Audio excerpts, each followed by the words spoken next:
त्याच्या अगोदरच बघा जरा. संपूर्ण विश्वाला चेतन परमात्माच अधिष्ठान रूपाने निमित्त कारण आहे. निमित्त कारण मी तुम्हाला सांगेन आणि उपादान कारण या दोन्ही गोष्टी मी तुम्हाला शिकवल्या आहेत, है ना. घटाचं उपादान कारण कोण? माती. घटाचं निमित्त कारण कोण? कुंभार. निमित्त कारण उपादान कारण सांगितलंय. घटाचं निमित्त कारण कुंभार आहे, घटाचं उपादान कारण माती आहे. तशा तऱ्हेने हे संपूर्ण जग हे कार्य आहे. हे जर कार्य असेल तर त्याचं उपादान कारण असलंच पाहिजे. नुसतं उपादान कारण असून उपयोग नाही, तर त्याचं निमित्त कारणही असलं पाहिजे. कारण कुठल्याही कार्यासाठी, कुठलेही कार्य उत्पन्न होण्यासाठी दोन कारणं आवश्यक आहेत. एक निमित्त कारण, दुसरं उपादान कारण. निमित्त कारण, उपादान कारण. निमित्त कारण, उपादान कारण. घट हे कार्य आहे, त्याची माती हे उपादान कारण आहे, आणि कुंभार हे निमित्त झालेलं निमित्त कारण आहे. तशा तऱ्हेने जगत प्रपंच हे सुद्धा कार्य आहे. कार्य असल्यामुळे त्याचं उपादान कारण असलंच पाहिजे आणि त्याचं निमित्त कारण पण असलंच पाहिजे. त्याचं निमित्त कारण ईश्वर आहे आणि उपादान कारण माया किंवा प्रकृती आहे. बरोबर आहे.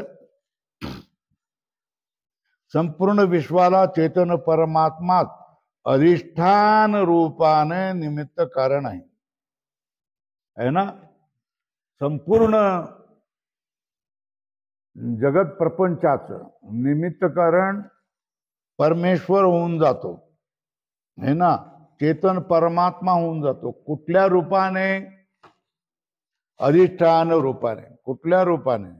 अधिष्ठान रूपाने. सगळ्या विश्वाचं अधिष्ठान चेतन परमात्मा आहे. हा चेतन परमात्माच संपूर्ण प्रपंचाचं निमित्त कारण होऊन जातं. निमित्त कारण कुठल्या रूपाने? तर सांगतात अधिष्ठान रूपाने. तेव्हा एवढं हे अधोरेखा करा. आणि चैतन्याच्या अधिष्ठानावर, अधिष्ठानावर म्हटलं म्हणजे आश्रयावर, है ना. कोण असतं? कल्पित त्रिगुणात्मक माया असते. चेतन रूप चैतन्याच्या अधिष्ठानावर म्हणजे आश्रयावर कोण असते? कल्पित त्रिगुणात्मक माया. कुठल्या रूपाने असते? परिणाम रूपाने. ईश्वर निमित्त कारण कुठल्या रूपाने? अधिष्ठान रूपाने. आणि माया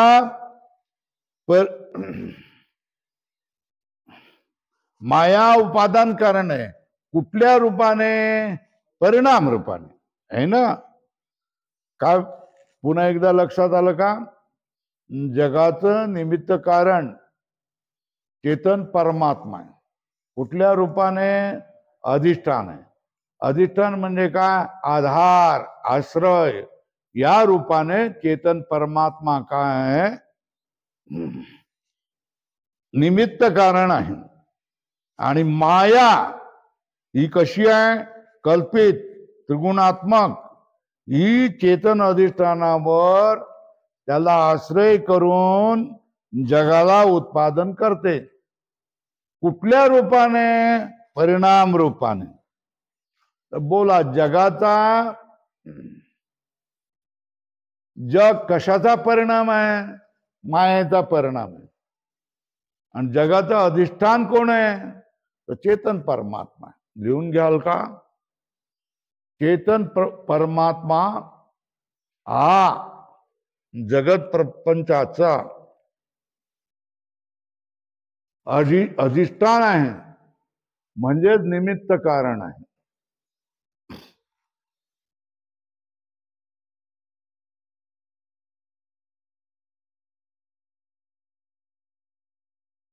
आणि जगत प्रपंच हा मायेचा परिणाम आहे.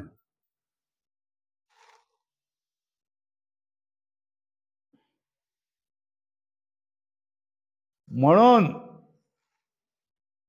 कल्पित त्रिगुणात्मक माया हे जगाचे उपादान कारण आहे.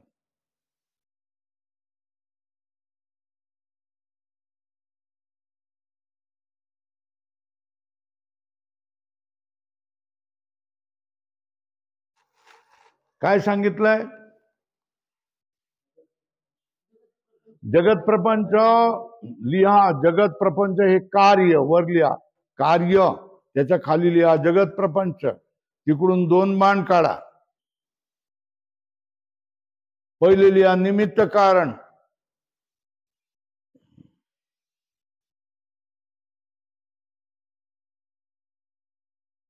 अधिष्ठान रूपाने परमात्मा झालं. दुसऱ्या बाणाखाली लिहा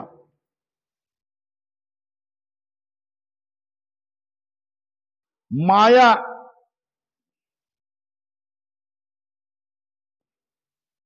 उपादान कारण. कारण मायेचा परिणाम कोण आहे?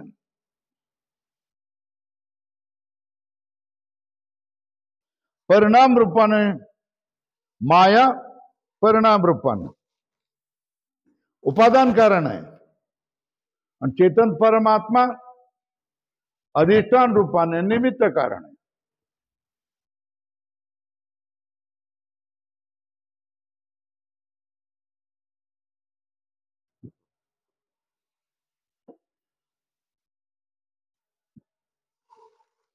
झालं का? झालं का? आता एक निर्णय झाला की हा जगत प्रपंच काय कार्य. ह्याच्यावर काय शिक्का मारायचा? काय शिक्का मारायचा? संपूर्ण जगत प्रपंच हे काय? कार्य. याची 2 कारण आहेत. पहिलं कारण कुठलं? निमित्त. दुसरं कारण कोण? परिणाम उपादान कारण. निमित्त आणि उपादान कारण हे जगत प्रपंचाची 2 कारण आहेत. निमित्त कारण कोण? चेतन परमात्मा. कुठल्या स्वरूपाने? अधिष्ठान रूपाने. और परिणाम कारण उपादान कारण कोण? माया. काय रूपाने? परिणाम. मायेचा परिणाम कोण आहे? जगत प्रपंच.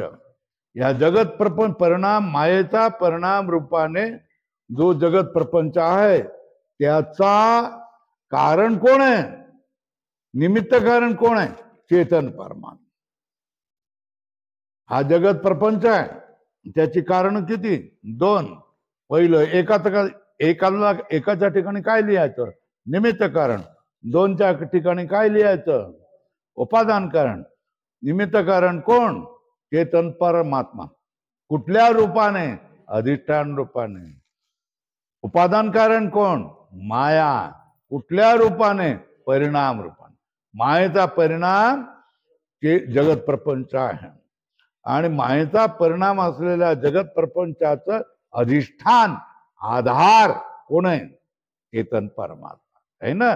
म्हणूनच गीता तुम्ही वाचत असाल तर गीतेमध्ये म्हटलेलं आहे मय्या दक्षेण प्रकृती ही सूयते सचराचरम. माझ्या अध्यक्षतेखाली, माझ्या मुख्यत्वेखाली, माझ्या नियंत्रणाखालीच ही जी प्रकृती म्हणजे माया आहे ती चर आणि अचर जड चेतन सगळ्या पदार्थांना उत्पन्न करते. कोण उत्पन्न करते? माया. माया उत्पन्न करते. पण माझ्याशिवाय नाही करत. म्हणून मी निमित्त कारण आहे आणि माया काय? उपादान कारण. बरोबर आहे. या ठिकाणी या मय्या दक्षिण प्रकृती सूयते सचराचरम. सचराचरम म्हणजे काय? वर लिहा जगत प्रपंच. काय? जगत प्रपंच. प्रकृती काय लिहा? उपादान कारण मया म्हणजे परमात्मा, एक आहे निमित्त.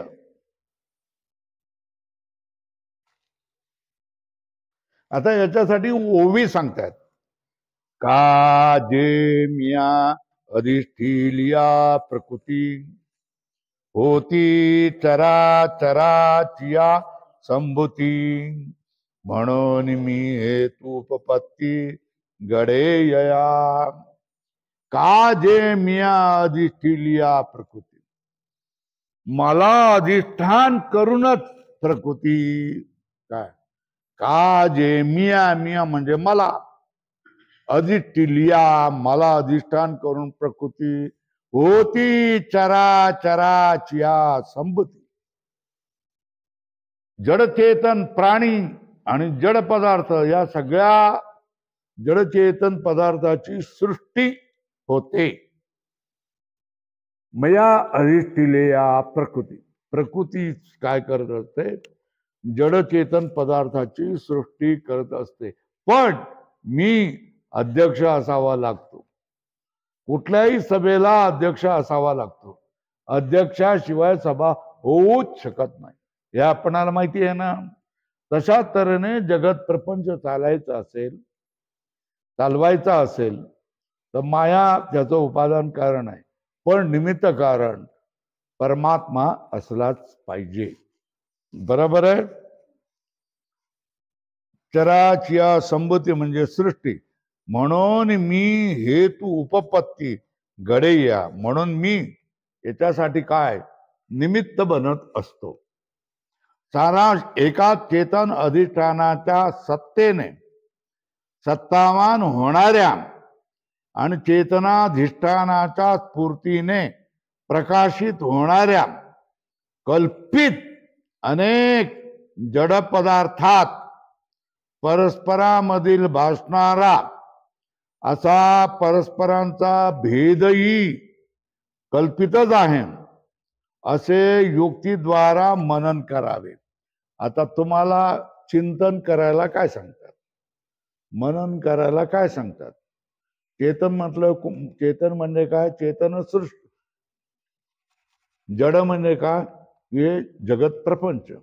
चेतन म्हणजे काय? चेतन परमात्म तत्व. बरोबर आहे. एका चेतन अधिष्ठानाच्या सत्तेने सत्तावान होणाऱ्या आणि चेतन अधिष्ठानाच्या स्फूर्तीने प्रकाशित होणाऱ्या कल्पित अनेक जड पदार्थात परस्परामधील भासणारा असा परस्परांचा भेदही कल्पित आहे. काय सांगितलंय? काय लक्षात आलं?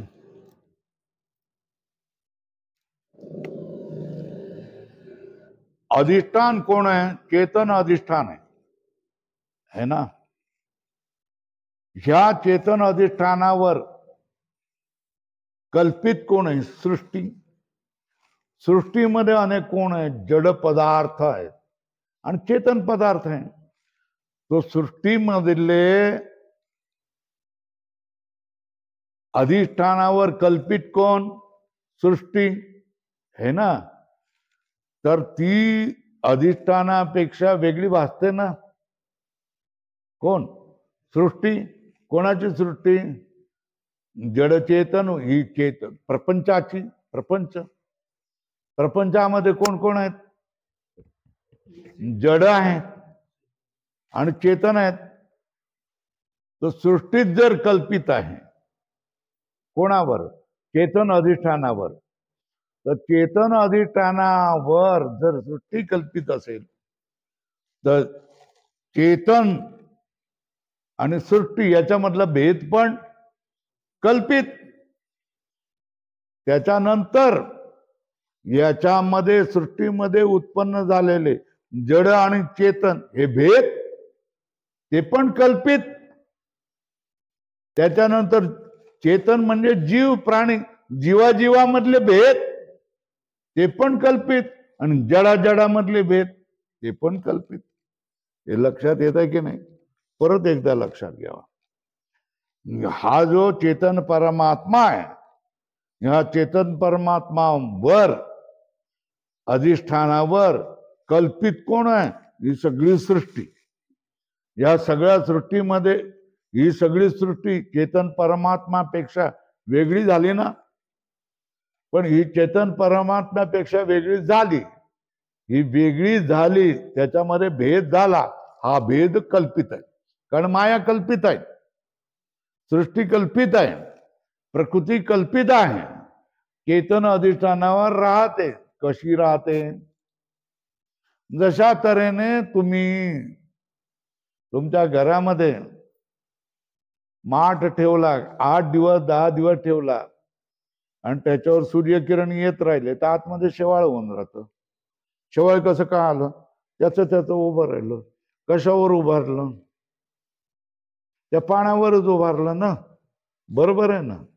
आता त्या शेवाळाने सगळा माठ झाकून गेला है ना.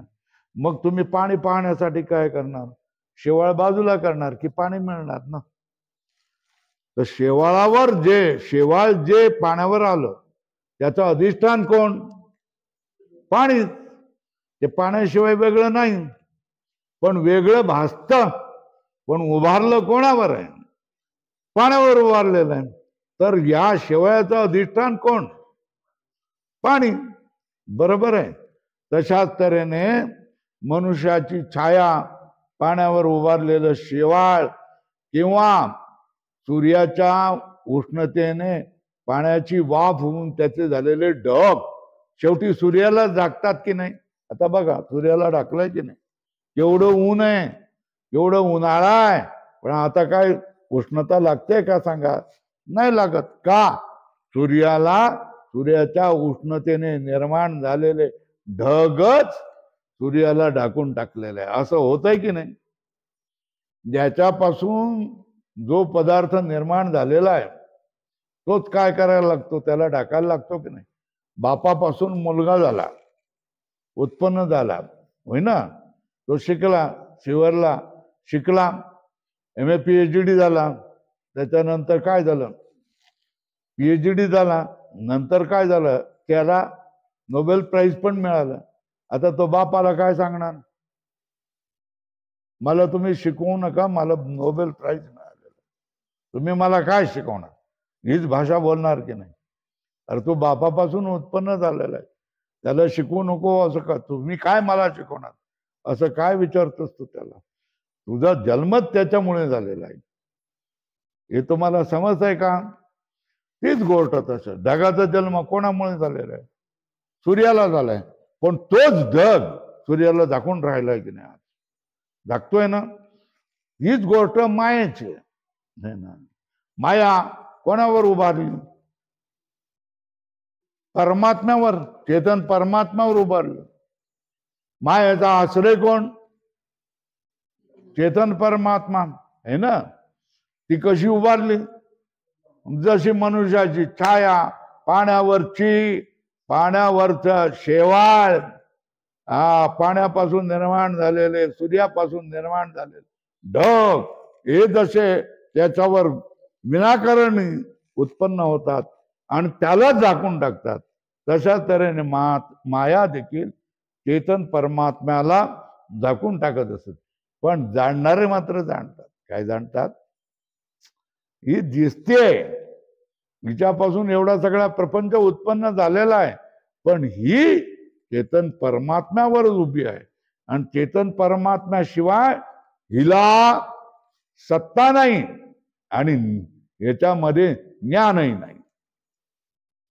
परमात्म्याच्या सत्तेमुळे चेतन जड प्रपंचामधल्या चेतन आणि जड या दोन्ही पदार्थांना सत्ता मिळालेली आहे. काय मिळालेली? आणि परमात्म्याच्या स्फूर्तीमुळे, ज्ञानामुळे या दोघांनाही ज्ञान मिळालेलं आहे. ज्ञान मिळालंय म्हणजे हा मोबाईल आहे आणि हा कोण आहे? पंखा आहे, एक ग्लास आहे, हा चालणारा पंखा आहे, हे पुस्तक आहे, रुमाल आहे. याला सत्ताही मिळाली आहे आणि याचं ज्ञान होत आहे. या दोन्ही गोष्टी त्याला काय म्हणतात? सत्ता आणि स्फूर्ती. सत्ता आणि स्फूर्ती काय म्हणतात? ज्या जडचेतन पदार्थाला, सृष्टीमधल्या जडचेतन पदार्थाला सत्ता आणि स्फूर्ती मिळालेली आहे, ती कोणामुळे मिळालेली आहे? चेतन परमात्मा.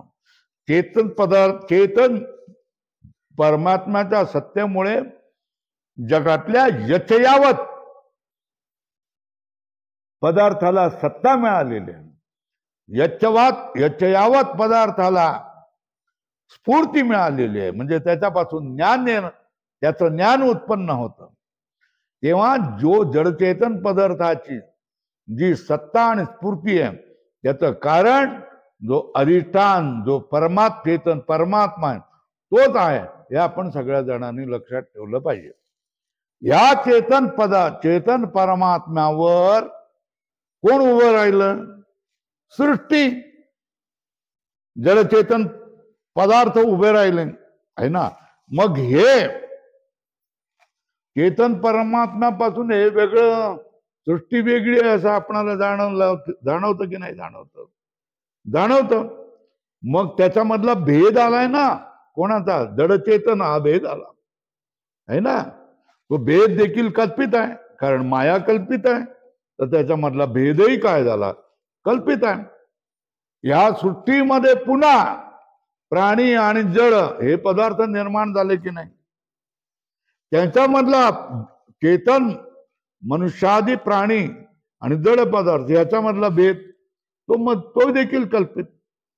फिर जडामधला भेद तो देखील कल्पित. जीवामधला भेद तो देखील कल्पित. सगळंच कल्पित झालेलं आहे. आणि मग आपण विचार करायला लागल्यानंतर निर्माण काय आपल्या लक्षात काय येतं? जो चेतन परमात्मा आहे तोच एक सत्य पदार्थ आणि संपूर्ण जगाचं काय अधिष्ठान आहे. आणि मग आपल्याला निर्णय होतो की जाणायचं असेल सगळ्या ह्याच्यामध्ये वास्तव काय हे आपण जाणतो. काय वास्तव, काय वास्तविकता काय आहे हे आपण जाणण्याचा प्रयत्न करतो. एक नारळ घेतो, ते आपण वाजवतो की नाही? का? कुजलेला असेल म्हणून ना. एक माठ घेतो, तो आपण इकडून वाजवून घेतो की नाही? त्याला काय चीर गेलेली असेल, फट गेलेली असेल तर पाणी जाईल, पैसे माझे फुकट जाईल म्हणून करतो की नाही? जर आपण वाजवून घेतो, कशाला? मातीच्या माठाला वाजवून घेतो, इतकुल्या नारळाला वाजवून घेत असतो, तर संपूर्ण जगत प्रपंचाला जो आपल्या चारी बाजूने आपणाला घेरून बसलेला आहे, त्याला आपण विवेकाने जाणून घ्यायचं नाही का? जाणून घ्यायचं. त्याच्यामध्ये भेद कुठले सांगितले? चेतन परमात्मा, जीव आणि प्रकृती, सृष्टी. नंतर चेतन परमात्मा आणि सृष्टी याच्यामधला भेद. नंतर चेतन परमात्मा आणि जीव याच्यामधला भेद. नंतर जीव आणि सृष्टी याच्यामधला भेद. नंतर सृष्टीमधली असणारे जड आणि जड, हा जड आणि हा जड याच्यामधला भेद. पण जीवामधला तुम्ही आणि मी हा भेद. हे सगळे किती भेद झाले? पंचभेद झाले. किती भेद झाले? 5 भेद. त्यांना संस्कृत मध्ये पंचभेद म्हणतात. कुठले पंचभेद? मूळ कोण? अधिष्ठान रूपाने कोण? चेतन परमात्मा. चेतन परमात्माचं एक बाजू कोण? त्रिकोणाची सृष्टी. हा जो भेद आहे हा कल्पित आहे. मग पुढे काय झालं? दुसरी बाजू त्रिकोणाची कुठली? चेतन परमात्मा आणि जीव, हा भेद झाला. पुन्हा इथे खालच्या बाजूला पाया म्हणतात त्याला. मराठीत त्रिकोण शिकवताना, भूमिती शिकवताना त्याला आम्हाला पाया म्हणून शिकवलं. आता इंग्रजी शिकवतात, काय शिकवत असतं ते शिकवून देते. तर खालच्या बाजूला काय म्हणायचं? मग जीव आणि सृष्टी याच्यामधला भेद. परत जीव एक नाही आहेत, अनेक आहे. तो जीवामधला भेद. आणि सृष्टीमध्ये अनेक जड पदार्थ आहेत, तर जडामधला भेद. अशा तऱ्हेने 5 भेद झाले. पुन्हा एकदा चेतन परमात्मा आणि जड हा 1 नंबरचा भेद झाला. चेतन परमात्मा आणि जीव हा दुसरा भेद झाला. जीव आणि जड सृष्टी हा तिसरा भेद झाला. जीवाजीवामधले भेद, जडाजडामधले भेद 4 आणि 5 झाले.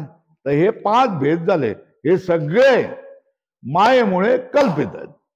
सत्य काय शेवटी अधिष्ठान रूपाने राहणार एकच चेतन परमात्मा, चेतन मात्रा, चेतन परमात्मा सत्य आहे.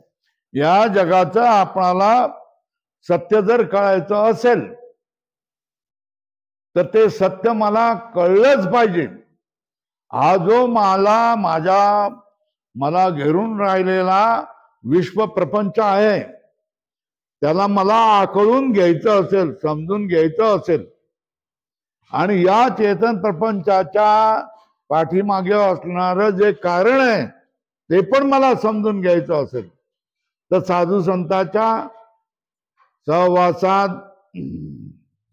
मला गेलं पाहिजे. संत समागमी धरुनी आवडी करावी तातडी परमार्थीची. हे तुकाराम महाराजांचं वचन आपण लक्षात ठेवलं पाहिजे. ही गोष्ट आपणाला ह्याच्यामधलं वास्तव काय आहे आणि मला छळणारी गोष्ट कुठली आहे, माझ्या दुःखाला कारणभूत होणारी गोष्ट कुठली आहे. तर हे 5 भेद जे कल्पनेने उभे केलेले आहेत ना, तर हे वास्तव भेद नाही आहे. एकमेव अधिष्ठानच जगामध्ये सर्वत्र पसरलेलं आहे आणि त्याच्यावर शेवळासारखं, सावलीसारखं हे संपूर्ण जग उभा राहिलेलं आहे. आणि त्या सावलीसारख्या, शेवळासारख्या असलेल्या जगत प्रपंचामुळेच आपण सुखी दुखी होतो. आपण अनेक घोर प्रसंगांना सामोरे जात असतो. राग, द्वेष, मोह, मद, मत्सर, हिंसा या सगळ्या अत्याचार, या सगळ्या गोष्टींना आपण मायेला, या जगत प्रपंचाला सत्य मानल्यामुळे हे सगळ्यांना आपणाला तोंड द्यावं लागतं. ही शेवटी गोष्ट या ठिकाणी सांगितले. सारांश एका चेतन अधिष्ठानाच्या सत्तेने सत्तावान होणाऱ्या आणि चेतन अधिष्ठानाच्या पूर्तीने प्रकाशित होणाऱ्या, चेतन अधिष्ठानाच्या ज्ञानाने प्रकाशित होणारा सगळ्या चेतन अधिष्ठानाचा भास सगळ्यावर पडल्यामुळे हे सगळं प्रकाशित होतं.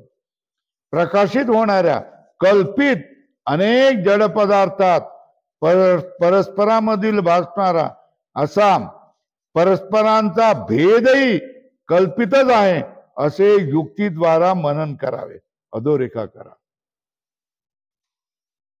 जडजडामधील भेद देखील कल्पित आहे हे तुम्ही मनन केलं पाहिजे. ह्या गोष्टी कल्पित आहे. पुन्हा पुन्हा समजावून सांगितलेलं आहे.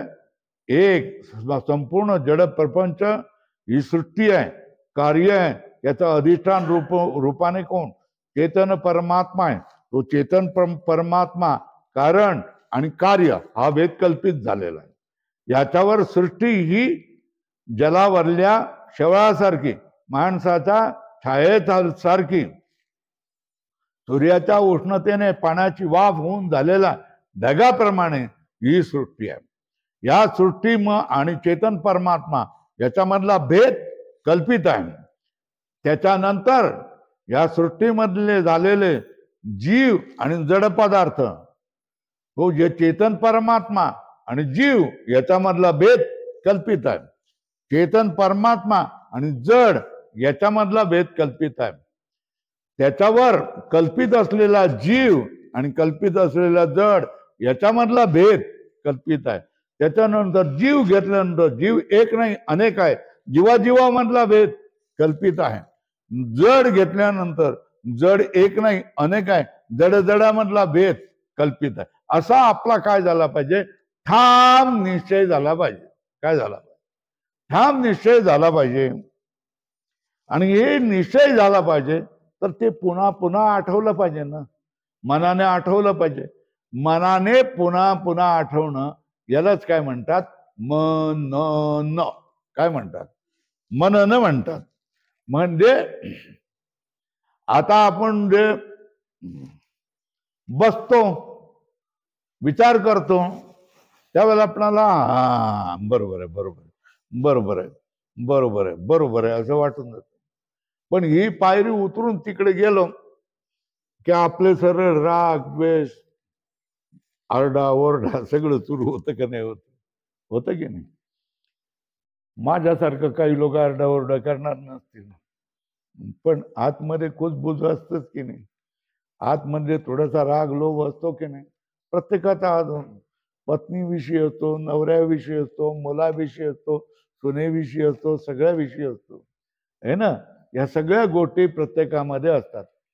तर ह्या गोष्टीमध्ये आपण शिकलेलं काय करत असतो, विसरत असतो आहे ना. ते विसरलेलं परत त्याची उजळणी करणं, यालाच काय म्हणतात, न. जशी पर्वचा म्हटली जाते. बाराकडे आपण लहानपणी म्हणत असायचो, 1 2 3 4 5 6 7 8 9 10 एकावर 1 11 म्हणायचं ना लहानपणी. का तुम्ही म्हणत होता का नाही म्हणत होता. आम्हाला आमचे मास्तर रोज आलं बरोबर हे पाठ करून घ्यायचं आणि घरी आल्यानंतर सुद्धा रात्रीच्या जेवणापूर्वी आम्हाला हे म्हणायला लागायचं. पुन्हा क का की के कू कू के कै को को काम का हे म्हणून घ्यायचं की नाही घ्यायचं. म्हणून घ्यायचे. आमच्या लहानपणी घेऊन घ्यायचं. आमच्या लहानपणी हे म्हणून घ्यायचं, म्हणून आम्ही आज जे काय झालेलं आहे ते तसे झालेलं आहोत है ना. तर हे पाठ करून घ्यायचं. यालाच काय म्हणतात, वेगळ्या भाषेमध्ये इंग्रजीमध्ये होमवर्क है ना, मराठीत गृहपाठ आणि संस्कृतमध्ये मनन काय म्हणतात. आपण गुरुजवळ बसून जे काय शिकलोय ते आपण एकांतामध्ये जाऊन त्याचं चिंतन करणं, यालाच काय म्हणतात, मनन. इथपर्यंत आपण युक्ती कल्पितच आहे असे युक्तीद्वारा मनन करावे. याशिवाय अर्थात उपर्युक्त 5 भेदा व्यतिरिक्त काही मंदबुद्धी पुरुष, हे 5च भेद आहेत. पुन्हा एकदा सांगाल का 5 भेद कुठले, लक्षात ठेवाल का. हा, जगत परमात्मा आहे ना, सृष्टी हा भेद झाला. जगत परमात्मा आणि जीव हा भेद झाला. जीव आणि सृष्टी हा भेद झाला. जीव अनेक आहेत म्हणून जीवाजीवामधले भेद हा 4था भेद झाला. जड पदार्थ अनेक आहे म्हणून जडातला भेद. हे 5 आहे. हे 5 भेद आहेत. या 5 भेदाशिवाय दुसरे मंदबुद्धी लोक आणखी एक मानतात. मंदबुद्धी पुरुष ईश्वरातही भेद आहेत असं मानतात है ना. काय मानतात, ईश्वरामध्ये भेद मानतात. देखा मावल्यानो, ईश्वरामध्ये भेद मानला तर ईश्वर किती झाले, ईश्वर कुठे किती झाले, अनेक झाले ना. आता फक्त एकच बायको करता येते, बरोबर आहे ना. पूर्वीच्या काळामध्ये 2-2 3-3 बायकाचे दादले होते. दादलेच म्हटले जायचे ना. ते 3 बायका जर केलेल्या असेल तर त्या माणसाची किती ओढाताण होत असेल याचा विचार करा है ना. एक बायकोमुळे किती त्रास होत असेल असं नाही. तुम्ही असं कसं म्हणता, नवऱ्यामुळेही त्रास होतो की नाही, होतो. नवराही सांगत असतो असं कर तसं कर, आपल्याला तसं करायचं नसतं. डोक्याला टेन्शन येतं, सगळं येतं, मुलाबाळामुळे टेन्शन येतं. तर एक बाईमुळे जर टेन्शन येत असेल तर 2 मुळे किती येत असेल, किती टेन्शन येत असेल, तर 3 मुळे किती येत असेल. तर एका याला 2 बाजूने ओढताय. तू इकडे ये, तू ती म्हणते, तू तिकडे ये, ही म्हणते इकडे, तू म्हणते तिकडे. अशा तऱ्हेने जगाला चालवणारे ईश्वर जर 2 असतील किंवा अनेक असतील तर या जगाची व्यवस्था काय होईल, किती ओढाताण होईल याचा विचार करा. होई ना. जग व्यवस्थित राहणार नाही, जगाची व्यवस्था बनणार नाही. म्हणून शहाण्या माणसाने काय मानलं पाहिजे, ईश्वर किती आहे. शहाण्या माणसाने काय मानलं पाहिजे, एकच आहे ईश्वर म्हणून. उगाच इकडे धावलं तिकडे धावलं तिकडे धावलं असं करायचं नाही. एकदा एकाला मानलं ना ईश्वर म्हणून, मग त्याला धरून राहा ना है ना. तर ईश्वर किती जगताचं अधिष्ठान म्हणजे ईश्वर किती असले पाहिजे, एकच. बरोबर.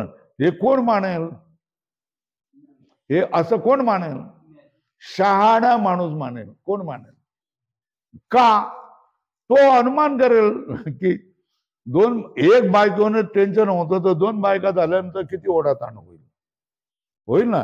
हे जर तो विचार करत असतो, तशा तऱ्हेने जगाला एकच बाप असेल तर ठीक आहे, पण 2 बाप, अनेक बाप झाले, 33 कोटी बाप झाले, तर या जगाची काय व्यवस्था होईल, अव्यवस्था होईल, याचा विचार करा. म्हणून शहाणी माणसं काय म्हणतात की तुमचे 33 कोटी देव तुमचे तुम्हाला लखलाभ हो, माझ्या दृष्टीने जगाचा बाप एकच आहे. काय जगाचा देव एकच आहे. पण मूर्ख माणसं काय म्हणतात, एका देवाची काय पुरी होत नाही, इच्छा पुरी होत नाही. विठ्ठलाचा टिळा लावून वारकरी गळा तुळशी माळ घालून तू बसलायस ना, मग ते दत्ताचं देऊळ तुझ्या घरामध्ये कशाला निर्माण करतोय सांग बरं. दत्ताचंही देऊळ करतोय, मग त्या ठिकाणी त्याची बायको त्या ठिकाणी जाऊन कुठे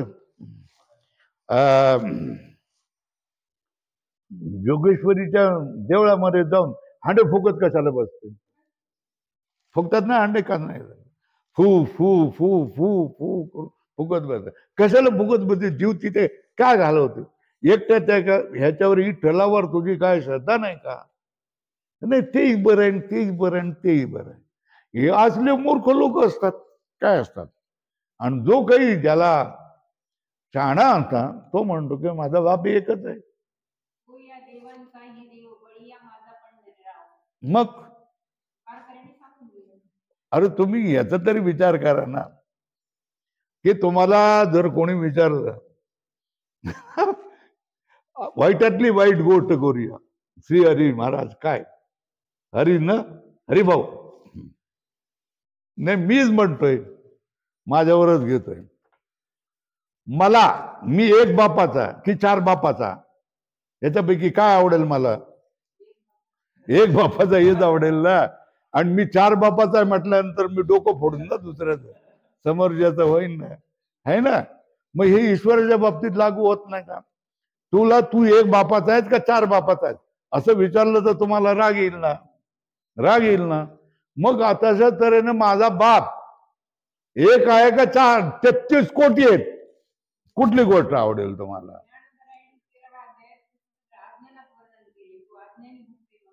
बरोबर आहे ना, ही अज्ञानी गोष्ट, तेच तर म्हणतात इथे मंद बुद्धी, यांच्यासाठी काय विशेषण लावलंय.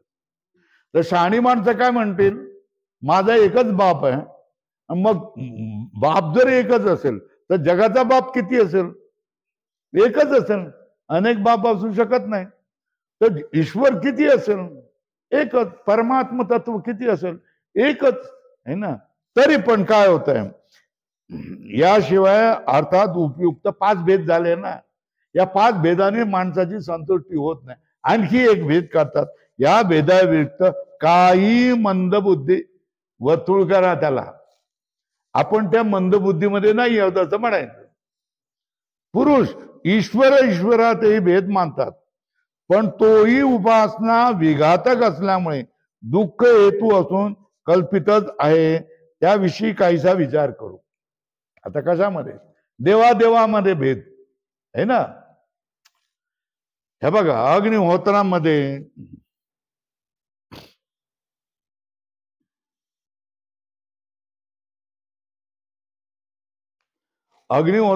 तुम्ही स्वाहा इंद्राय स्वाहा, इंद्राय स्वाहा, इंद्राय स्वाहा करून तुम्ही दिलत ना, इंद्राला तुम्ही देऊन दिलं ना, होय ना.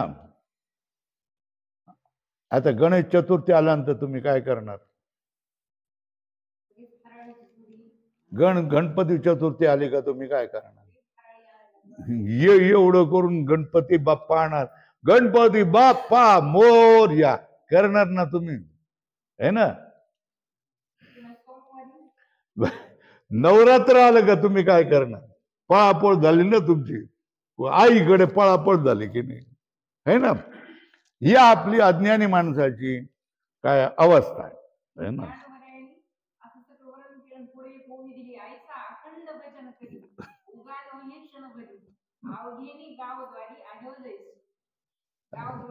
तुझं कौतुक आहे बस, बाकी काय करणार, याच्यापेक्षा आपण काय म्हणू शकतो, एवढं सगळं पाठ केलं असतं सगळं असतं. हा तर सांगायचं काय? आता प्रश्न याचाही आपण खोय लोक विचार करत आहे ना. तुम्ही इंद्राला दे दे दिलं ना, तर तो गणपती बघत नसेल का की हा कोणाला देतोय? इंद्राला देतोय. इंद्राला देतोय ना स्वाहा स्वाहा करून. मग ह्याचं रक्षण संकट आलं तर कोण करेल? इंद्रच करेल, है ना. ज्या वेळेला गणपतीला तुम्ही 10 दिवस बसून आरती करत जय देव जय देव जय काय काय म्हणतात, मला काय आठवत नाही. तू गणपतीची तुम्ही आरती करत बसाल, अरे रे हा तर गणपतीचा भक्त झालेला, सगळं खाऊ पिऊ त्याचं करतोय, नाचवतोय, डोक्यावर घेतोय, मिरवणुका काढतोय, उड्या काढतोय, तो इंद्र काय म्हणेल? याच्यावर संकट आलं तो गणपती करेल. आणि ही जेव्हा नवरात्रीला तुम्ही धावाधाव कराल तेव्हा हे दोघेही काय म्हणेल?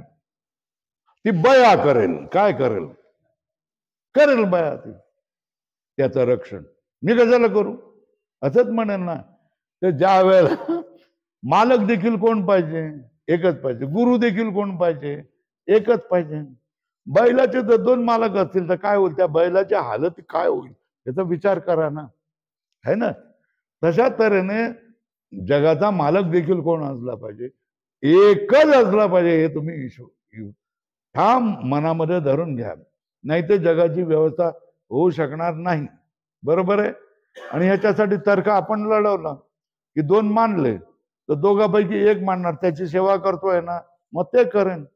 मग याची सेवा करायला लागल्यानंतर तो म्हणेल ते करेल याची सेवा. हे राहिलं अर्धवट टंगतच राहिलं की नाही, असं आहे. म्हणून काय मानावं लागतं? तर्क सांगितलं ना, जगातला ईश्वर कोण मानावा लागतो? एकच. पण मंदबुद्धी काय म्हणतात? उपासनेसाठी अनेक ईश्वर मानतात. आणि पण तोही उपासना विघातक असल्यामुळे दुःख हेतू असून कल्पितच आहे. ईश्वरामधला भेद हे उपासनाचा विघातक आहे, घात करणारा आहे. कसं घात करणार आहे? तुम्हाला सांगितलं की याची उपासना करतोय ना, तो काय म्हणणार आहे? तो त्याची सेवा करतोय तर त्याचं रक्षण तो करेल. हा म्हणेल तो त्याची सेवा करतोय तर तो काय म्हणेल? तर तुमच्या उपासना निष्फळ झाली की नाही झाली? निष्फळ झाली ना. दुःख हेतू असून कल्पितच आहे याविषयी काहीसा विचार करू. वैदिक सिद्धांतात अनेक देव नाहीत. काय काय म्हणतात? काय वैदिक सिद्धांतात अनेक देव नाहीत, है ना. तरी पण म्हणजे पण आहे ना, है किंतु आहे की नाही? काय पहिलं काय विधान केलं? वैदिक सिद्धांतात अनेक देव नाहीत, पण तरी पण एकम संतम बहुधा कल्पयंती. एक असून सुद्धा एक आपणाला पुरत नाही म्हणून अनेकाची कल्पना करतात. एकम संतम बहुधा कल्पयंती.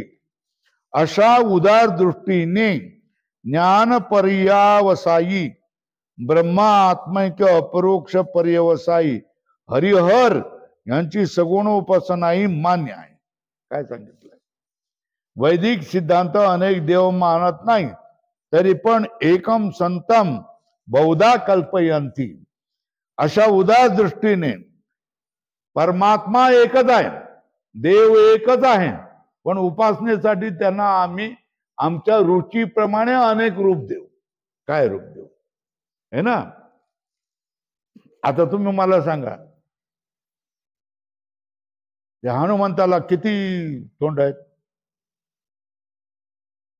हा, एकच तोंड आहे. एकच तोंड आहे ना. पण त्या एक तोंड्या हनुमंतांनी इच्छा पूर्ण होत नाही. म्हणून माणूस मूर्तीकडून काय करतो? 5 तोंड्या हनुमंत तयार करून घेतो.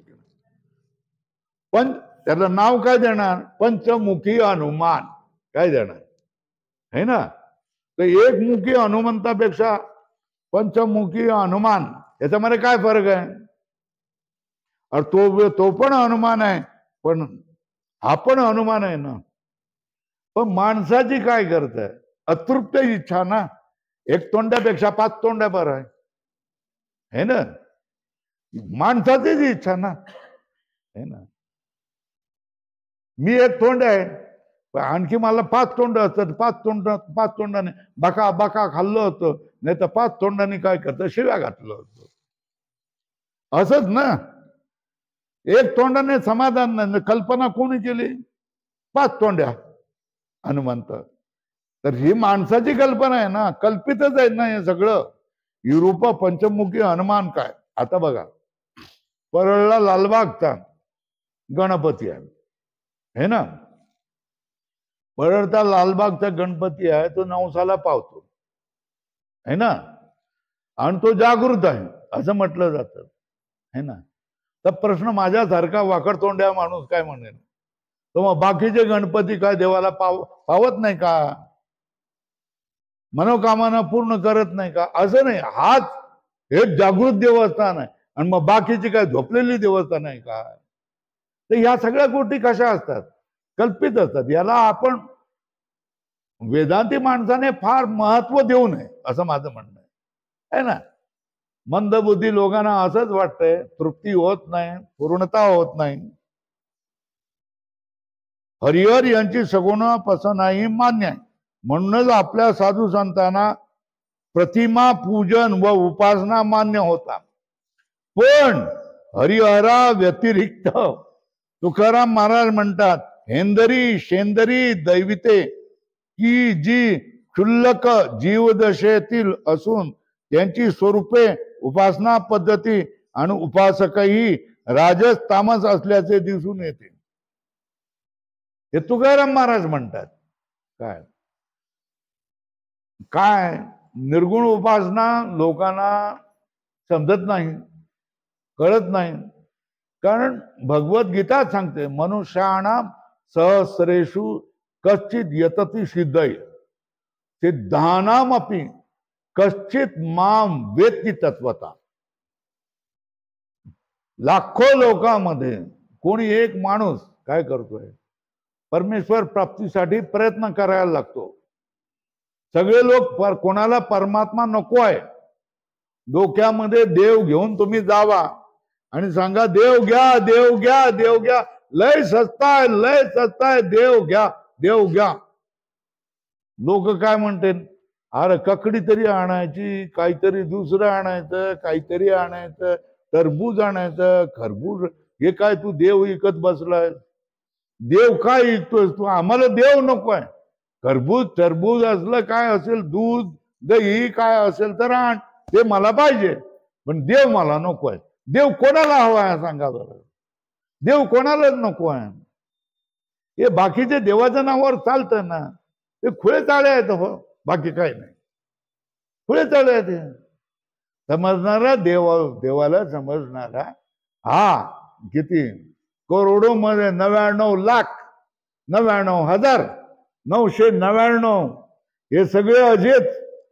त्याच्यामधला एखादाच कोण आहे कळणारा जाणणारा असतो. त्याच्यामध्ये तुम्ही आपणाला मानत असाल तर माना, नाही मानत असाल तर नको मानू. तेव्हा काय करत, हा निर्गुण परमात्मा समजत नाही. म्हणून साधू संतांनी काय केलं, पुंडलिकाने पंढरपूरला आणून कोण बसवला? विठ्ठल. मग आणखी दुसऱ्याने यांना ते तुमचं त्र्यंबकेश्वरला काय बसवला? शंकर बसवला है ना. मग त्या याला मथुरेला कोण बसवला? बाके बिहारी कृष्णाला बसवला. मग अयोध्येला कोण बसवला? राम बसवला. ठीक आहे, साधू संतांनी कशासाठी बसवलं? लोकांना सगुणामधून काहीतरी चित्त काय होऊन जावं, स्थिर व्हावं, मन एकाग्र व्हावं आणि ते निर्गुण उपासनेला लागावं. म्हणून साधू संतांनी काय केली, ही दैवत उभी केली. पण ही दैवत साधू संतांनी उभी केलं म्हणून आदिवासींनी बाकीचीनी या सगळ्या लोकांनी आपल्या ठिकाणी पांडव असतात का नाही असतात? पांडव असतात की नाही असतात? असतात. नाना दैवत, त्याला शेंदूर, दगडाला शेंदूर लावला की झालं, त्याला पूजा केली, अगरबत्ती लावली, त्याला नैवेद्य दाखवला की आपण बका बका खायला मोकळं होऊन जात असतो. बरोबर ना?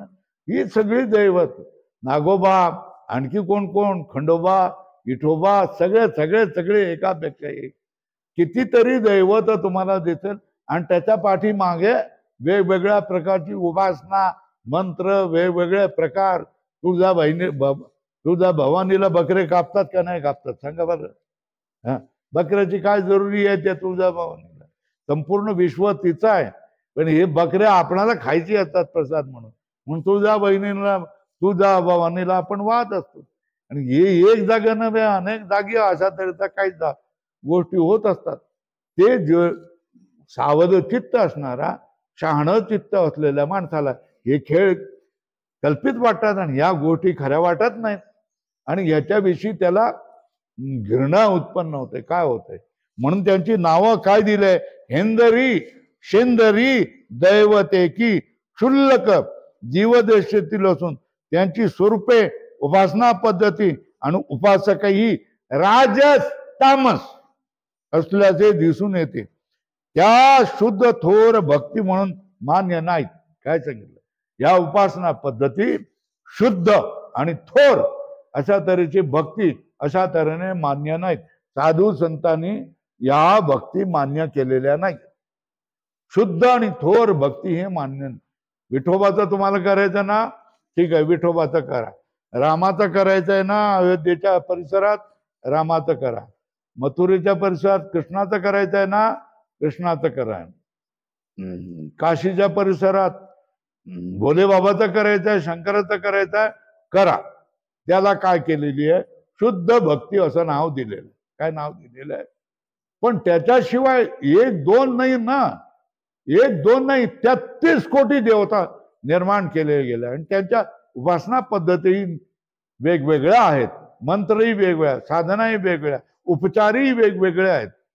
आता एवढं कशासाठी आहे? काय जरुरी आहे? असा विचार साधू संतांनी केलाय. म्हणून त्याच्यामध्ये नाव काय दिलंय? हेंदरी, शेंदरी, दैवते. अभंग प्रसिद्ध आहे. क्षुल्लक जीवदेशातील असून त्यांची स्वरूपे, उपासना पद्धती आणि उपासकही राजस व तामस असल्याचे दिसून येते. त्या शुद्ध थोर भक्ती म्हणून मान्य नाहीत हे मात्र खास. कारण त्या उपासना कशा काय? एक विधिबाह्य आहे, अविविध आहे, त्याचं विधान नाही आहे. अर्थात वेदशास्त्राला संवादी म्हणजे अनुकूल नसल्यामुळे ज्ञान फल पर्यवसाय नाही. त्यांची उपासना केल्यामुळे, भक्ती केल्यामुळे तुम्ही ज्ञानाकडे वळाल, त्या भक्तीचं पर्यवसान ज्ञानामध्ये होईल असं नाही. तुम्ही वारकरी असल्यानंतर काहीतरी संभावना अशी असते की वारकरी संत हे वेदांतीच होते. भक्तीला त्यांनी प्राधान्य दिलं तरी त्यांची भक्ती ही ज्ञानाकडे घेऊन जाणारीच होती. त्याच्यामुळे वारकरी संप्रदायाप्रमाणे विठ्ठल भक्ती, राम भक्ती अशा तऱ्हेने जे कोणी करतील ते हळूहळू ज्ञानाकडे वळू शकतात. पण हे अशा अनेक राजस, तामस, दैवताकडे जे काही कोणी जरण मरण, मंत्र तंत्र या गोष्टी जे करणारी मंडळी आहेत, या लोकांचा संपूर्ण पर्यवसान ज्ञानाकडे कधीही होऊ शकत नाही. असो, एकाच चैतन्याच्या ठिकाणी उपाधी भेदाने वेगळे असलेले हरी व हर या ईश्वरात मात्र भेद नाही. लाल करा काय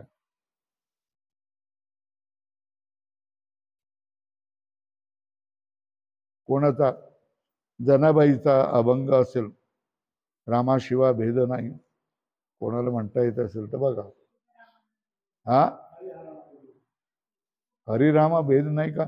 शिवरामा, जनाबाईचा कुठला अभंग आहे बघा. हा नाही, हरिहरा भेद नाही, शिवारामा भेद नाही, असा काहीतरी अभंग आहे बघा.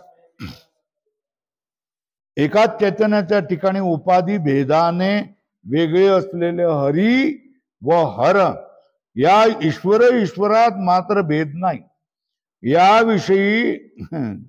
याविषयी श्री तुकाराम महाराज म्हणतात, हरिहरा भेद नाही, नाही नका करू वाद.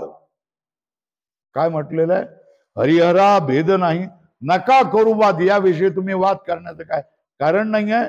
ज्यांना हराची भक्ती करायची असेल म्हणजे शंकराची भक्ती करायची असेल त्यांनी शंकराची भक्ती करावी, ज्यांना हरीची भक्ती करायची असेल त्यांनी हरीची भक्ती करावी. याच्यामध्ये तुम्ही वाद घालू नका. हरी आणि हर या दोन्ही ईश्वर चैतन्य तत्वता मूळ स्वरूपात मुळीच भेद नाही अधोरेखा करा. हे ज्ञानी का म्हणेल. मूळ स्वरूपात मुळीच भेद नसून ही दोन्ही चैतन्य एकच आहेत. त्यामुळे हरिहराच्या उपासकांनो हरिहराच्या स्वरूपात भेद असण्याच्या बाबतीत वाद करू नका. तो भेद देखील कसा आहे, उपाधिकृत असल्यामुळे कल्पितच आहे. शाणी माणसं असेच म्हणतील ना, हरिहरामध्ये हरिहराच्या स्वरूपात भेद असण्याच्या बाबतीत तुम्ही वाद करू नका. तो भेद उपाधिकृत आहे 2 आणि म्हणून तो काय आहे 3 कल्पित. 3 काय काय गोष्टी केल्या. हरिहराच्या स्वरूपात भेद असणाऱ्या बाबतीत वाद करू नका. 1 वर लिहा, तो भेद उपाधिकृत आहे. 2 आणि 3 तो भेद कल्पितच आहे. है ना. असं काय करावं. हरिहराच्या स्वरूपात मध्ये जरी भेद असला तरी त्याच्याविषयी वाद करू नये. त्याचं मूळ स्वरूप एकच आहे, त्याच्याविषयी वाद करू नये. दुसरं काय सांगितलंय, त्याच्यामध्ये जो भेद भासतो हा उपाधीनेच भेद भास असतो, मुळामध्ये भेद नाहीये. भेद उपाधी करत असल्यामुळे तो भेद कल्पित आहे. 3 गोष्टी सांगितल्या. काय सांगितलेलं आहे, हरिहराच्या उपासकांनो हरिहराच्या स्वरूपात भेद असण्याच्या बाबतीत वाद करू नका. तो भेद उपाधिकृत असल्या आहे आणि कल्पितच आहे. असे काय करायचं, युक्तीने मनन करून हरिहरातील ईश्वराच्या 2 उपाधिकृत स्वरूपातील भेद मिथ्या असल्याचे जाणावे व तसा निश्चय करावा. हरिहराच्या ईश्वराच्या 2 उपाधिकृत स्वरूपातील भेद अधोरेखा करो मिथ्या असल्याचे जाणावे व तसा निश्चय करावा. झालं ना. निश्चय तसा करावा. शहाण्या माणसाने निश्चय कसा करावा हे बघ. डॉक्टर सारखी माणसं किंवा दुसरी कोणी माणसं, वैज्ञानिक माणसं किंवा अधिक शिकलेली माणसं, ही सगळी खुळं पाहून त्यांचा धर्मावरचा विश्वास उडून जातो. समजलं ना. पण जो खरा धर्म आहे, खरी जी उपासना पद्धती आहे, ही ज्ञानमार्गाची उपासना पद्धती. आणि ही ज्ञानमार्गाची उपासना पद्धती केल्यानंतर या सगळ्या खुलचट कल्पना आहेत, बाकीच्या सगळ्या उपाधिकृतच आहे आणि मनमार्गीच आहे हे तुम्हाला कळून येईल. आणि शुद्ध पंथ कुठला आहे तर हा शुद्ध पंथ आहे. वेदांत हा काय आहे, शुद्ध पंथ आहे. तुम्ही म्हणाल स्वामीजी तुम्ही हे तुमच्या मनाने म्हणतायत की हाच एक शुद्ध पंथ आहे आणि बाकीचा शुद्ध पंथ नाही.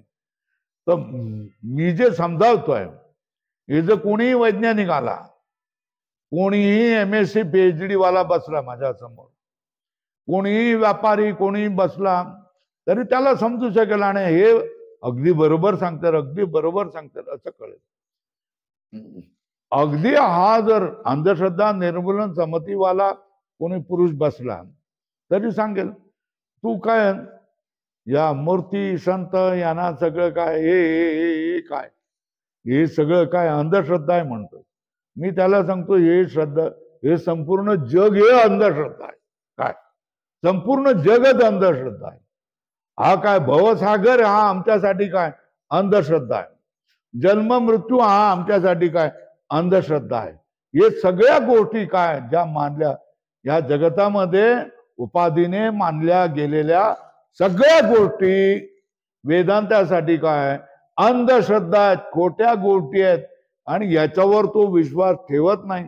त्याचा काय, त्याचा विश्वास काय असतो, एकमेवा द्वितीयम ब्रह्म नेह नानास्ति किंचन. ब्रह्म एकही एकम अद्वितीय अशा तऱ्हेचं ब्रह्मच आहे आणि या ठिकाणी नाना असं जे काही दिसतंय हे असत्य आहे.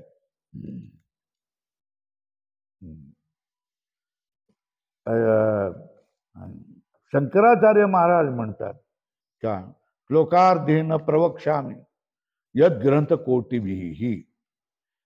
अर्ध्या श्लोकाने मी हे तुम्हाला सांगतोय. काय सांगतोय? जे कोटी कोटी ग्रंथाने सांगितलं जातं त्याचं तात्पर्य मी अर्धा श्लोकाने सांगतोय. काय सांगितलं त्याने? पुढचा चरण काय? ब्रह्म सत्यम जगन मिथ्या जीवो ब्रह्म नापर. काय सांगितलं? ब्रह्मही सत्य आहे, जगत मिथ्या आहे आणि जीव ब्रह्म आहे, दुसरं कोणी नाही. या अर्ध्या चरणाने सांगून दिलं. चरण लिहून घ्यायचं असेल तर घ्या. काय लिहून घ्याल? श्लोकार्धेन प्रवक्ष्यामि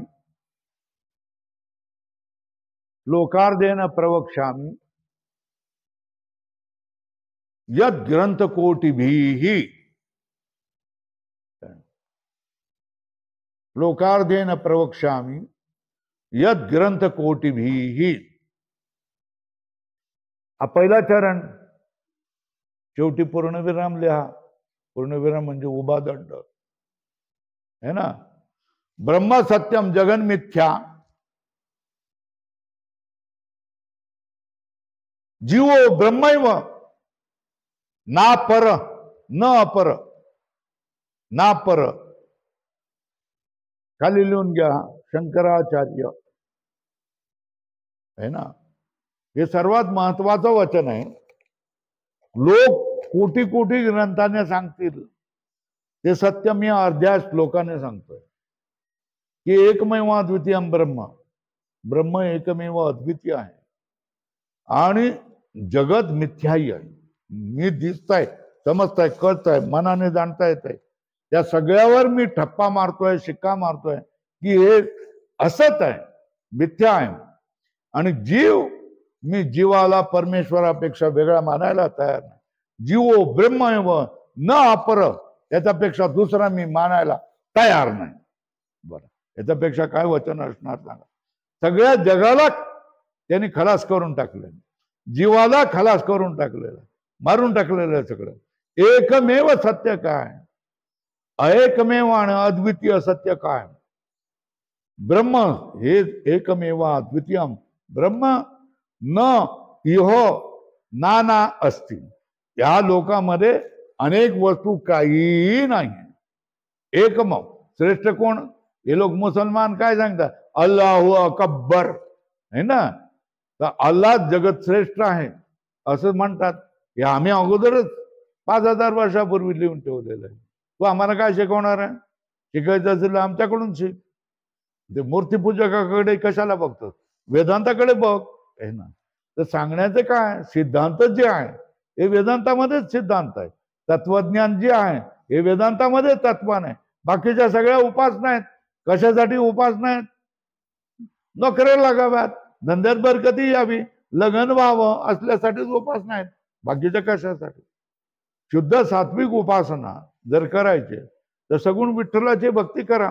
त्याच्या जवळ काय मागायचं? काय मागायचं म्हणून सांगितलंय. न लगे मुक्ती धनसंपदा संत संग देही सदा. मागणं सुद्धा शिकवलेलं आहे ना देवाजवळ. काय मागायचं हे देखील आपणाला काय करतात? संत शिकवतात ना. धन संपदा मला काहीच नको. संपदामध्ये संतती सुद्धा आली. हे मला काहीच नको. आणि मुक्ती मागायची असेल तर मी मुक्ती तुझ्याजवळ मागत. मला मुक्ती सुद्धा देऊ नको जा है ना. पण काय दे मला? फक्त काय कर? सज्जन माणसाचा संग दे. दुर्जनाच्या ह्याच्यामध्ये मला कोंडाळ्यात पाठवू नको. माझी बुद्धी बिघडून जाईल. तुझ्यापासून मी हटून जाईन, दूर जाईन. तुझ्यापासून अंतराय माझा होऊन जाईल. म्हणून मला सदैव संत जनाचा, सज्जन माणसांचा संग दे. एवढीच मागणी देवाजवळ करायची. आणि त्या विठ्ठलाजवळ दुसरं काही मागायचं नाही. हे वारक्याला शिक्षण दिलेले आहे. प्रत्येक कीर्तनामध्ये याचा घोष होतो की नाही. नलगे मुक्ती धनसंपदा संत संग देई सदा हे मागितलं जातं ना. तीच गोष्ट आहे. चला आतापर्यंत भेदबाधक अशा अनुमान रूप युक्तीने कसे मनन करावे हे सांगितले आहे. याशिवाय अर्थापत्ती प्रमाण रूप युक्तीने आणि अनुपलब्धी प्रमाण युक्तीनेही मनन करता येते ते असे. आता काय सांगितलेलं आहे? अनुमान रूप युक्तीने मनन करता येतं. काय हे सगळे भेद कशामध्ये आहेत? सृष्टीमध्ये आहेत, है ना. हे सगळे सृष्टीमध्ये जे भेद आहेत, ही सृष्टी जगत प्रपंच कशावर उभारलेला आहे? चेतन अधिष्ठानावर अधिष्ठान आहे तो एकमेव द्वितीयम ब्रह्म नेहनानास्ति किंचन. तेच सत्य आहे. संपूर्ण जगताला सत्ता आणि स्फूर्ती जी आलेली आहे ते अधिष्ठान ब्रह्मरूपानेच आलेली आहे. तेव्हा याच्यामध्ये सृष्टीमध्ये आढळणारे जडचेतन हा भेद कल्पित आहे. जड हा भेद कल्पित आहे. चेतन चेतन हा भेद कल्पित आहे. आणि ईश्वर आणि परमात्मा हा भेद कल्पित आहे. ईश्वर आणि सृष्टी हा भेद कल्पित आहे. ईश्वर आणि जीव हा भेद कल्पित आहे. हे सगळे भेद काय कल्पित आहे. हे श्लोकार्धाने सांगितलंय ना. काय एकमेव द्वितीयम ब्रह्म नेह नानाथ जगत सत्यम ब्रह्म सत्यम जगत मिथ्या. काय सांगितलंय? ब्रह्म एकमेव सत्य आहे आणि जगत काय मिथ्या आहे. आणि जीव, मग जीवाचं काय? तिसरा कोण? जीव आहे ना. जीवो ब्रह्मैव नापर न अपर, दुसरा कोणीही नाही. हे आपणाला शंकराचार्यांनी सांगून दिलेलं आहे. काय जगत सत्य कधी ब्रह्मच सत्य आहे आणि जगत मी काय मानतोय मिथ्या मानतोय. आणि जीव जो तिसरा कोण राहिलेला आहे, हा जीव हा ब्रह्मरूपच आहे. जीवो ब्रह्मैव न अपर, दुसरा कोणी नाही आहे. अशा तऱ्हेने जीवाला ब्रह्मतत्वापर्यंत उंच करून तुम्हाला आम्हाला ब्रह्मतत्वापर्यंत उंच करून ठेवलेलं आहे. अशा तऱ्हेचं मनन आपण केलं ना तर आपल्यापासून दुःख पळून जातं. काय होऊन जातं? मी बाई राहत नाही, मी पुरुष राहत नाही, मी नपुसक राहत नाही, मी ब्राह्मण राहत नाही, मी वंजारी राहत नाही, मी मराठा राहत नाही. हे जे वाद आलेले आहेत याच्यामध्ये समाजामध्ये आज जे वाद दिसतात हे निष्फळ वाद असतात आणि त्याच्यामध्ये आपण हसतच असतो. आणि त्या वादाच्या पाठीमागे कोणी धमकी दिली काय दिलं तरी आपण त्या वादाने डरत नाही, घाबरत नाही. आपणाला जे करायचं असेल ते आपण करत राहतो. जो शहाणा माणूस असेल त्याच्या विवेकाने ज्याला जे सांगितलंय व्यवहारामध्ये देखील तो तशाच तऱ्हेने करत असतो. कोणी धमक्याला, कोणी दपटशाला, कोणी कशालाच तो काय करत नाही, घाबरणार नाही. अशा तऱ्हेने भीती, लज्जा, राग, द्वेष, मोह, भेद या सगळ्या गोष्टी तुम्ही वेदांत शिकल्यावर, वेदांत कोळून प्याल्यावर, वेदांत तुमच्या आंब्याच्या मुरंब्यासारखा किंवा लोणच्यासारखा तुम्हाला मुरल्यानंतर तुम्हाला ज्या जगाचं काही वाटत नाही. मी स्त्री असल्याची लाज वाटणार नाही, मी स्त्री असण्याचा त्रास वाटणार नाही, मी म्हातारा असल्याचा त्रास वाटणार नाही, मी ब्राह्मण असल्याचा अभिमान तुमच्यामध्ये येणार नाही, मी वंजारी असल्याचा तुम्हाला वाईट वाटणार नाही, तुम्ही स्वतःला दलित म्हणून घेणार नाही, तुम्ही स्वतःला मातंग म्हणून घेणार नाही. या सगळ्या खुल्या गोष्टी आहे असं तुम्हाला वाटेल. मी चेतन तत्व आहे. काय म्हणाल तुम्ही सदैव कशाचा जपत कराल? अहम ब्रह्मास्मी, मी चेतन तत्व आहे. अशा तऱ्हेने तुम्ही स्वतःला म्हणून घ्या. वेदांत हा जीवाला जीवत्वापासून ब्रह्मत्वापर्यंत उंच करून टाकतो, उंच उंच उंच करून टाकतो. आणि हे आपलं उच्चपण, आपण अमृताचे पुत्र आहोत हे आपण सतत जपत राहिलं पाहिजे. आपण मरते नाही आहे, अमृताचे पुत्र आहोत हे आपण जर जपत राहिलो त्या आपणाला काही व्यावहारिक गोष्टीचे थोड्या थोड्या गोष्टी होणारच आहे, पण हे सतत जपत राहिलं तर त्या गोष्टीला थोडासा परिणाम होत राहील, कमी कमी होत राहील. आणि संपूर्ण जगामध्ये वागायचं कसं, प्रसंग हाताळायचे कसे, अधिक त्रासामध्ये कसं पडायचं नाहीये, अधिक जे आहे त्याच्यापेक्षा गर्तेमध्ये कसं जायचं नाही, याचा विवेक आपल्याला काय होऊन जातो, समजून येतो. होय ना? हे कशामुळे झालं? अनुमान रूप युक्तीने भेदाचे बाद झालेला, भेद बाधक अशा अनुमान युक्तीने मनन कसे करावे हे सांगितले. मनन काय करायचं? अधिष्ठान रूपावर, काय अधिष्ठान रूपावर ईश्वर आहे मायेच्या उपाधीने, है ना. अधिष्ठान रूपावर अविद्येच्या उपाधीने जीव आहे. त्याच्यामुळे जीव आणि अधिष्ठान, जीव आणि ईश्वरामधला भेद हा उपाधीने आहे ना. जसा काय घटाकाशाचा घटाकाश आणि मठाकाश याच्यामधला भेद उपाधीमुळे आहे ना, तशा तऱ्हेने जीवामधला, जीव आणि ईश्वरामधला भेद कशामुळे? उपाधीमुळे आहे. आणि या सगळ्याचं अधिष्ठान कोण आहे? चेतन तत्व आहे. अधिष्ठान रूपाने, अधिष्ठान रूपावर हे उपाधी रूपाने व्यर्थ वाचताय. अधिष्ठान कोण? ब्रह्मतत्व. त्याच्यावर उपाधी कुठली? माया. त्याच्यामुळे प्रतिबिंबामुळे कोण झाला? ईश्वर. म्हणून या ब्रह्मतत्वामुळे ईश्वर भिन्न आहे असं आपल्याला वाटायला लागतं. आणि त्याच्यावर अविद्येमध्ये पडलेल्या प्रतिबिंबामुळे कोण झाला? जीव झाला. पण जीव आणि ईश्वरामधला भेद उपाधीमुळे झालेला आहे. अधिष्ठान खरं आहे म्हणून आपण काय केलं? हेच मनन करत राहिलो. जीव आणि ईश्वरामधला भेद हा उपाधीमुळे आहे. अधिष्ठान खरं आहे, बाकीचे भेद हे कल्पित आहे.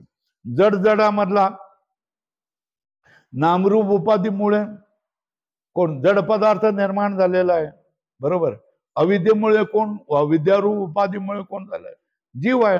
तर जीव आणि जड पदार्थ हा हे भेद देखील कशामुळे? उपाधीमुळे झालेले आहे. औपाधिक भेद आहेत म्हणून ते कल्पित आहे. जशा तऱ्हेने घटाकाश महाकाश भेद हे अनुमान है ना, तशा तऱ्हेने ईश्वर आणि जडसृष्टी याच्यामधला भेद देखील कशामुळे?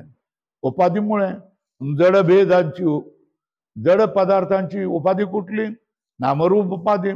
ईश्वराची उपाधी कुठली? माया. या दोन्ही उपाधींना टाकून द्या. मग हे का उभारलेले कोणावर आहेत? ईश्वर कोणावर उभारलेला आहे? त्या अधिष्ठान चेतनावर उभारलेले आहेत. आणि जड पदार्थ कशावर उभारलेले आहेत? अधिष्ठान चेतनावरच उभारलेले आहेत. जडजडामध्ये जो भेद आहे हा कशामुळे? नामरूप उपाधीमुळे भेटलेला आहे. नामरूपी काय? मिथ्या आहे. त्याच्यामुळे जडजडामधले भेद देखील कशाचे नाही? मिथ्याच आहे. आता जीवाजीवामधले भेद हे कसे? हे सुद्धा काय आहेत? उपाधीमुळेच आहे. ही नाम मोठं आहे, हे रूप मोठं आहे म्हणून हे मोठं, आणि हे नाम आणि रूप हे लहान आहे म्हणून हे लहान आहे. जशा तऱ्हेने घटाकाश हे इतकुलं असतं आणि मठाकाश हे इतकुलं असतं. हा भेद जशा तऱ्हेने कल्पित आहे, कारण उपाधीने झालेला आहे. म्हणूनच काय करा, हा पंखा आणि हा काही ग्लास, हा भेद काय? उपाधीने झालेला आहे. औपाधिक आहे ते मिथ्या असतं. मिथ्या असतं तर त्याच्या पाठीमागलं अधिष्ठान जे चेतन तत्व आहे हेच सत्य तत्व आहे. अशा तऱ्हेने जडजडामधला भेद, जीवाजीवामधला भेद, ईश्वर आणि जडामधला भेद, ईश्वर आणि जीवामधला भेद, जीव आणि जडामधला भेद, हे सगळे भेद कसे आहेत? औपाधिक आहे. उपाधीने बनलेले आहेत म्हणून ते मिथ्या आहेत, म्हणून ते कल्पित आहे. हे आपण ठरवतो. हे आपण कशा तऱ्हेने अनुमान केलंय? अनुमानाला दृष्टांत कोणता? घटाकाश मठाकाश हे भेद जसे कल्पित आहे आणि महाकाश हे त्याचं अधिष्ठान आहे, हेच खरं आहे. हे हा आपण काय करतो? दृष्टांत देतो. कशासाठी? सगळ्या भेदामधला भेद निरस्तर करण्यासाठी, भेदाचा बाध करण्यासाठी आपण काय करत असतो, कुठला दृष्टांत देत असतो, घटाकाश आणि महाकाश हा भेद उपाधीमुळे झालेला आहे म्हणून तो कल्पित आहे. तशाच तऱ्हेने कुठले कुठले जीवाजीवामधले भेद, जडाजडामधले भेद, ईश्वर जडामधले भेद, ईश्वर जीवामधला भेद, जीव आणि जडामधला भेद, हे पाचीचा पाची भेद हे उपाधिक आहे. आणि उपाधी अधिष्ठानावर असते, ते अधिष्ठान एकच सत्य आहे आणि बाकीच्या सगळ्या गोष्टी कल्पित आहेत. म्हणून हे सगळे भेद आपण काय मानतो, यांच्यावर कल्पित मानतो. पण कल्पित मानताना आपण अनुमान करतो हे भेद कल्पित आहेत, कारण उपाधीमुळे झालेले असल्यामुळे. बरोबर आहे ना? दृष्टांत काय देणार? घटाकाश मठाकाश हे भेद जशा तऱ्हेने उपाधीमुळे असल्यामुळे कल्पित आहेत, तशाच तऱ्हेने जीव जीवामधले भेद, जडजडामधले भेद, जीव आणि जडामधले भेद, जीव आणि ईश्वरामधले भेद, ईश्वर आणि जडामधले भेद, हे सगळे भेद कल्पित आहेत, कारण उपाधीमुळे बनलेले आहेत म्हणून. उदाहरण घटाकाश मठाकाश या भेदाप्रमाणे हे अनुमानाने आपण सिद्ध केलं. आता काय सांगतायत? अर्थापत्ती रूप युक्तीने आणि अनुपलूप प्रमाण रूप युक्तीने. पहिलं कुठलं मानलं? अनुमान प्रमाण रूप युक्ती. पहिलं कुठलं मानलं? अनुमान प्रमाण रूप युक्ती. आणि आता कुठलं मानतोय? हा, अर्थापत्ती प्रमाण रूप युक्ती. दुसरं अनुपलब्धी प्रमाण रूप युक्तीनेही मनन करता येते, ते असे. श्रुतीने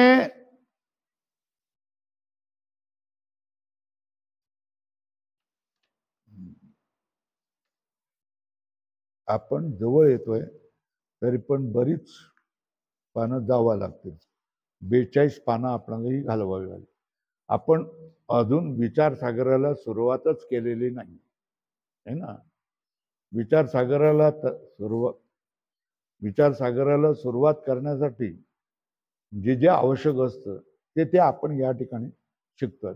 जशा तऱ्हेने आपल्या पोरीचं किंवा पोराचं लग्न असेल तर 8 दिवसापासून आपण सगळी तयारी करतो ना.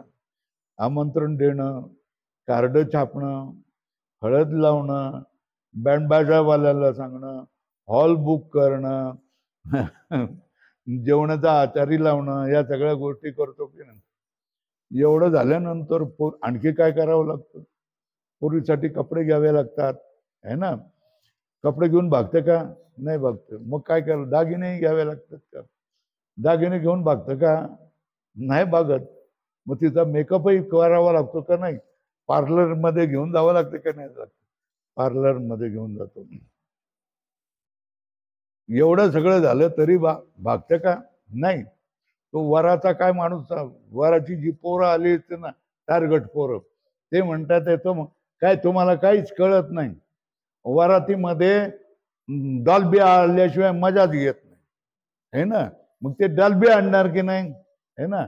डॉल्बी आणल्यानंतर सुद्धा चालेल की नाही. ते म्हणतात त्याच्याशिवाय तुम्हाला पैसे थोडे द्या, त्या आम्ही येऊन ढोसून येतो तेव्हाच नाचू शकू ना. मग एवढं सगळं करावं लागतं ना त्या 2 लोकांना पाठवण्यासाठी है ना. बरं तिच्या बरोबर करवलीलाही पाठवावी लागते ना, एखाद्या छोटीला पाठवावी लागते ना. एवढं सगळं करावं लागतं. तुम्हाला सगळ्याला अनुभव आहे ना. एवढं सगळं करावं लागतं ना. तशा तऱ्हेने विचारसागरामध्ये प्रवेश करण्यासाठी हे सगळं काय केलेलं आहे आपण शिकून घेतलेलं आहे. सगळे लोक काय करणार? सरळ विचारसागराला मध्ये फिरवतात. पण ते विचारसागराच्या अगोदर काही पूर्वतयारी करून घेतली तर विचारसागरामध्ये प्रवेश करणं सोपं होऊन जातं. आता घड्याळात किती वाजले ते बघा, वेळ आहे की नाही बघा. 5 वाजले, अर्धा तास आहे. तर आपण जरा पुढे जाऊया. श्रुतीने तत्वमसी महावाक्यामध्ये सांगितलेला जीव ब्रह्माचा अभेद है ना. बोला, श्रुती म्हणजे वेदवाक्य. काय? श्रुती म्हणजे वेदवाक्य. श्रुतीचा अर्थ काय? वेदवाक्य. वेद वाक्य कुठलं घेतलंय इथे? तत्वमसी. काय कुठलं वाक्य घेतलंय? तत्वमसी. कुठलं घेतलंय? तत्वमसी है ना. तत्वमसी मध्ये किती पद आहे? तत् इकडे बोट दाखवायचं है ना, त्वम इथे बोट दाखवायचं आणि मध्ये यांना जोडणार कोण आहे? असे. ते ब्रह्मतत्व आहे ना, ते तू जायच, दुसरं कोणी नाही. याच्यावर कथा सांगता येईल एक, है ना, पण कथा केलं तर विस्तार होईल, है ना. ते ब्रह्मतत्व, परमात्म तत्व, चेतन तत्व दुसरं तिसरं कोणी नाही आहे, दुसरीकडे कुठे नाही आहे, या 3 लोकांच्या पलीकडे नाही आहे, तिकडे गंगासागरला नाही, रामेश्वरला नाही, 4 धाम मध्ये नाही, इथे तुझ्या मध्ये जाईल. बोला आता काय करणार तुम्ही, है ना. हे झालं श्रुती वाक्य. श्रुती वाक्य काय सांगतं? श्रुती वाक्य काय सांगतं? तत् त्वम अशी, अशी म्हणजे आहेस असं सांगतं. पण व्यवहारामध्ये काय करतोय? माझा देव विठ्ठल, तुझा देव कृष्ण, है ना. माझा देव कोण? विठ्ठल रखुमाई, है ना. तर तुझा कोण? राधा माधव, है ना, पंढरपुरात. झालं का नाही झालं, है ना. तिकडे कोण आहे? जुगुल, जुगुल म्हटलं जातं. राधा कृष्ण, है ना. तिकडे जगन्नाथपुरी मधले 3 तोंड, सुभद्रा, है ना, जगन्नाथ, बलराम, है ना. द्वारकेला तो रणछोडदास. काय झालं? उत्तरेत बाके बिहारी. हे सगळे झाले की नाही झाले? बरोबर आहे. तर तत्वमसी महावाक्यामध्ये सांगितलेला है ना, याच्यामध्ये काय सांगतात? तू जीव है ना, ते ब्रह्मतत्व आहे. इथे जीव आणि ब्रह्माचं काय सांगितलेलं आहे? ऐक्य आहे. पण व्यवहारात आपणाला काय दिसत? व्यवहारात आपणाला ज्ञान काय होत आहे? तू हा वेगळा आहे, मी वेगळा आहे, है ना. परमात्मा कुठे असेल ते असेल, कुठे असेल ते सांगा तुम्हाला, आम्ही जातो. किती लागेल तिथे, त्याचा फोन नंबर काय सांगा, कशाने विमानाने जायचं का आगगाडीने जायचं का कसं जायचं सांगा. तो माझ्यापेक्षा वेगळा. तुम्हाला माहिती असेल तर मला सांगा, है ना. झाला का भेद? व्यवहारामध्ये काय श्रुती काय सांगते? तत्वमसी.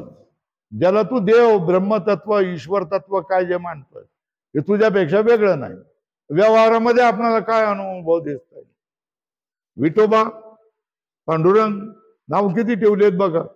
जगन्नाथ, जनार्दन किती आहे, हरी किती नाव आहेत बघा. आणि तितकी रूपाही भिन्न आहेत, है ना. व्यवहारामध्ये भेद दिसतो की नाही? पण श्रुतीने काय सांगितलेलं? अभेद सांगितलेलं. आता याचा मेळ कसा घालायचा? श्रुतीने काय सांगितले? जीव आणि ब्रह्म हे एक रूपच आहे, है ना. पण व्यवहारात काय देतो? हा जीव, तो जीव, तो जीव, तो जीव, तो जीव, तो जीव, तो जीव, तो जीव, तो जीव, भिन्न भिन्न हे आपणाला व्यवहार सांगतो, है ना. व्यवहारामध्ये असं ज्ञान होतं. पण श्रुती काय सांगते? जीव आणि ब्रह्म काय एक आहे. बरोबर आहे. तर सांगतायत महावाक्यामध्ये. महावाक्य कुठलं? तत्वमसी. लक्षात ठेवाल की नाही? तत्वमसी हे काय? महावाक्य. महावाक्यामध्ये सांगितलेला जीव ब्रह्माचा अभेद या प्रतिमान अशा भेदास, या प्रतिमान अशा भेदात मिथ्यात्व असल्याविना संभवत नाही. म्हणून श्रुत अर्थ आपत्ती प्रमाणाने जीव ब्रह्माच्या भेदाच्या मिथ्याची कल्पना केली जाते. जीव ब्रह्माच्या भेदाच्या मिथ्याची कल्पना केली जाते. अशा या भेदबाधक अर्थापत्ती प्रमाणारूप युक्तीने मनन करावे. बघा,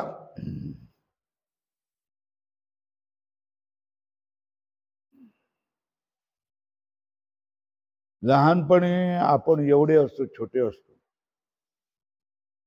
त्यावेळेला ते आई काय त्या मुलाला शिकवत असते की शेजाऱ्याने तुला काय सांगितलं, असं सांगितलं, पण मी तुला हे सांगते ना. मग आता ह्याच्यामध्ये त्या मुलाने खरं खोटं कोणाचं करायचं, आईचं करायचं का शेजाऱ्याचं करायचं? हा, आईचं खरं ना, आईचं करायचं ना. मित्रांनी सांगितलं तर, आईने सांगितलं तुम्हाला, लहान मुलाला, की शाळेच्या बाहेर तुला कोणी चॉकलेट दिलं ना तर चॉकलेट घेऊ नकोस, घ्यायचं नाही, चुकून घ्यायचं नाही. त्याला सरळ सांगायचं की तुम्ही माझ्या ओळखीचे नाही आहेत, तुम्ही अनोळखी आहेत, मी तुमच्याकडून चॉकलेट घेणार नाही. हे बोलता आलं नाही तर लवकर पटकन मागे पळून जायचं शाळेमध्ये. हे कोणी सांगितलं, कोणी बजावलं? आईने बजावलं. बरोबर आहे ना. आणि चॉकलेट दिलं नाही, पण तो शाळेतून बाहेर निघाला, त्या ठिकाणी एक पेडावाला बॉक्स घेऊन आला आणि पेढा काढून दिला. आता त्या मुलाने काय करायचं, घ्यायचं का नाही घ्यायचं? हा, सांगा. या ठिकाणी खरा खोट्याचा निश्चय आला की नाही? खरं कोणाचं आणि खोटं कोणाचं? खरं कोणाचं मानायचं? आईने फक्त चॉकलेट घेऊ नको म्हणून सांगितलं, पेढा घ्यायला सांगितलं का? मग मी पेढा घ्यायला काय हरकत नाही, त्याचं मन लोलूप होतं की नाही, घेऊ की नको घेऊ. पण त्याने विवेक केला का? आईने चॉकलेट सांगितलंय, पण त्याचा अर्थ गोड वस्तू, तुला मोह करेल अशी कुठलीही वस्तू घ्यायची नाही. आईने धोका सांगितला ना, हे ना, आणि या धोक्याला याने मानलं नाही, असा तर्क उलटा करायला लागला. आईने चॉकलेट फक्त घेऊ नको म्हणून सांगितलं, पेढा घ्यायला काही हरकत नाही. मग त्याने तो पेढा घेतला आणि त्याला गुंगी आले, रिक्षामध्ये घातला आणि घेऊन गेला. तो अपहरण केलं. द्या 2 लाख रुपये, 5 लाख रुपये, 1 लाख रुपये तरी तुम्हाला द्यावं लागेल तर सोडतो. झालं ना. आता किती ताप झाला सांगा. केवळ काय, आईला खरं न मानल्यामुळे झालं ना. त्या दुसऱ्याला लोभावणाऱ्या माणसाला कडे, त्या पेढ्याकडे बघून तुम्हाला हे झालं ना, खाऊ खाऊ केव्हा खाऊ जातो. तर मला सांगा, आता वेद तुम्हाला काय सांगतोय की तत्वमसि, है ना, हे वाक्य सांगतोय. हे जीवा तू ते ब्रह्म आहेस, हे सांगतोय. आणि व्यवहारात काय दिसतंय तुम्हाला? आई काय सांगते, हे तुझे बाबा, हे तुझी बहीण, हे तुझे मामा, हे तुझे काका, सगळे व्यवहारामध्ये काय, व्यापारी आहे, दुकानदार आहे, या सगळ्या भेदच दिसत आहेत, आहे ना. आणि परत काय सांगतात, हे लोक सुद्धा, धर्माचे लोक सुद्धा, परमात्मा कुठेतरी दुसरीकडे असेल, वैकुंठामध्ये असेल, वैकुंठ तिकडे, तिकडे सगळे चतुर्भुज नर नारी, आहे ना, असेच सांगतात. मग ह्याच्यावर विश्वास कोणी ठेवायचा? शहाण्या माणसाने, बुद्धिवान माणसाने विश्वास कोणावर ठेवायचा? काय निर्णय आहे?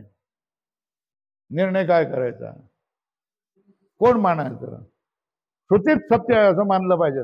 निश्चय काय, जीव गेला तरी श्रुतीला मी खोटं ठरवणार. काय जीव गेला तरी मला अर्थ कळत नाही, ठीक आहे, पण श्रुती खरीच आहे. काय मानलं पाहिजे? श्रुतीच खरं मानलं पाहिजे ना, है ना. जीव आणि ब्रह्मामध्ये एकता असल्याशिवाय श्रुती कशी बोलेल तत्वमसि? काय काय जीव आणि ब्रह्मामध्ये एकता असल्याशिवाय किंवा एकता आहे हे सांगण्याशिवाय श्रुती कशी राहील? श्रुतीला काय सांगायचंय? जीव आणि ब्रह्मामधली एकता सांगायची आहे आणि काय नाही सांगायचं आहे, की भेद हे खरं नाही हे सांगायचं आहे ना. भेद नाही आहेत, जीव आणि ब्रह्मामध्ये एक आहे हे श्रुतीला सांगायचं आहे. पण व्यवहारामध्ये काय प्रतीयमान आहे? भेदच भेदच भेदच, अनंत भेद प्रतीयमान आहे. मग काय मानायचंय? जे वैदिक लोक आहेत, वेदावर ज्यांचा विश्वास आहे, ते वेदाला ठोकरणार नाही, वेद झुटा आहे असं म्हणणार नाही, तर त्याच्यामधली जी तत्व आहे ती धरून घेतील. तर वेदाने तुम्हाला काय सांगितलेलं आहे? जीव आणि ब्रह्म एक आहे. वेदाने जर जीव आणि ब्रह्म एक सांगितलंय तर जीव आणि ब्रह्मामध्ये एकता असल्याशिवाय वेद असा सांगणार नाही. काय सांगणार नाही? जीव आणि तत्वमसी हे वाक्य वेद बोलणार नाही. म्हणून काय केली? जीव आणि ब्रह्म एक आहे अशा तऱ्हेने वेद सांगतोय. म्हणून जीव आणि ब्रह्मामध्ये एकता आहे म्हणून भासणारे वेद हे मिथ्या आहे. कसं? अर्थस्य आपत्ती, अर्थापत्ती प्रमाण बोलतंय. अर्थस्य आपत्ती म्हणजे काय? जीवामध्ये,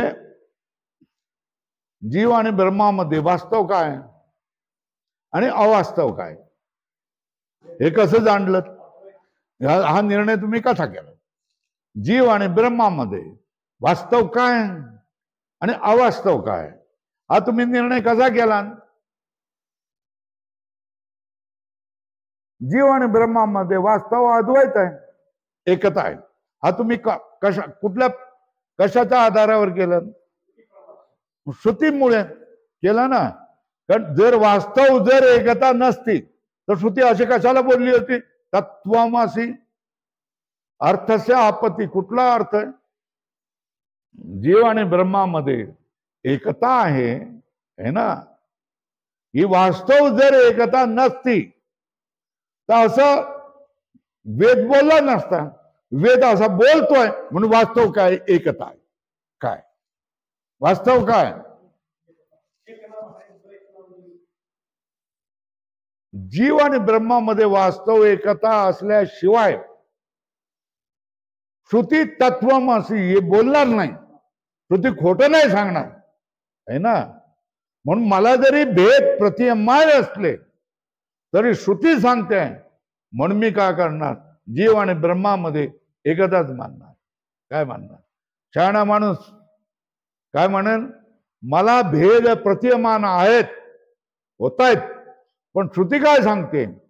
जीव आणि ब्रह्म एक आहे म्हणून मी जीव आणि ब्रह्म एक आहे हेच मानणार आहे. जीव आणि ब्रह्म एक आहे अशा तऱ्हेने श्रुती वास्तव जीव आणि ब्रह्मामध्ये एकता नसती तर बोलूच शकली नसती. बोलते आहे म्हणून काय करते? कुठल्या अर्थाची कल्पना केली? जीव आणि ब्रह्मामध्ये एकता आहे. कारण श्रुती तत्वमसी अशा तऱ्हेने आपणाला उपदेश करते. म्हणून कुठल्या अर्थाची कल्पना केली? जीव आणि ब्रह्मामध्ये एकता आहे. कारण श्रुती अशा तऱ्हेने बोलते. म्हणून वास्तव भेदाचा अनुभव येत असताना देखील शहाणा माणूस काय म्हणेल की श्रुती काय सांगते? तत्वमसी जीव आणि ब्रह्म एक आहे तर मी जीव आणि ब्रह्म एक आहे असंच मानणार. मी श्रुतीवर अविश्वास दाखवणार नाही. श्रुती जर म्हणत असेल जीव आणि ब्रह्म एक आहे तर वास्तव जीव आणि ब्रह्मामध्ये एकच आहे. आणि जे भेद मला ज्ञानेंद्रियाने प्रतिमान आहेत हे भेद मिथ्या आहे असंच मी मानणार. ही कोण माणूस? शहाणा आणि समजदार माणसं आपल्या कल्याणासाठी श्रुतीलाच काय देतील? महत्व देतील. आणि व्यवहारामध्ये भेद व्यवहारासारखे वागतील. पण जप कशाचा करतील? हे मिथ्या आहे, हे मिथ्या आहे, खोटा आहे, हे खोटा आहे असंच करतील. हे तुम्ही खोटा आहे, हे खोटा आहे, हे खोटा आहे, हे खोटा आहे तुम्ही असा जप करायला लागल्यानंतर हळूहळू तुमची मन जागृत होऊन जातं. सगळ्याला खोटं मानण्यासाठी काय तुम्ही तत्पर होऊन जातात. खोटा आहे, हे खोटा आहे, खोटा आहे याचं जास्त घोर लावून घ्यायचं नाही. याचं जास्त टेन्शन करून घ्यायचं नाही. याचा जास्त स्वतःला क्लेश करून घ्यायचा नाही. याचा त्रास करून घ्यायचा नाही. एक कथा सांगितली होती छोटीशी तुम्हाला की एक लाकूड तोड्या गेला होता. त्या लाकूड तोड्याला जंगलामध्ये लाकड तोडतात चोरांनी रात्रीच्या वेळेला त्यांच्या पाठीमागे पोलीस लागले आणि पळता येईना म्हणून ती एक पिशवी काय करून ठेवून गेले. तिथे झाडाच्या बुडाजवळ ठेवून दिली. वर पतारा घातला म्हणजे पानं घालून ठेवून लपून ठेवून दिली. दुसऱ्या दिवशी घेऊन जाऊ म्हणून. हा सकाळला आला आणि लाकडं तोडायला लागला आणि झाड मोठं दिसलं. हेच तोडूया म्हणून ठरवलं आणि त्यांनी ती पानं बाजूला केली. पिशवीच दिसली त्याला. ती त्यांना हलवायला विचार करायला केला तर जाई ना है ना. मग त्याने काय केलं ते घेतलं आणि ते जड ओझ घेऊन जंगलातून चालायला चालायला चालायला लागला. तिकडे तो आदिवासी माणूस होता, तो विचार करायला लागला, अरे साधी भाजी भाकर असेल तर इतका माणूस वाकणार नाही, इतकं जड ओझ असल्यासारखं काय करणार नाही. भाजी भाकरी नाही आहे, याच्यामध्ये काहीतरी विशेष आहे. ठीक आहे ना. 10-15 किलोमीटर तो माणूस गेला असेल जास्तीत जास्त, है ना.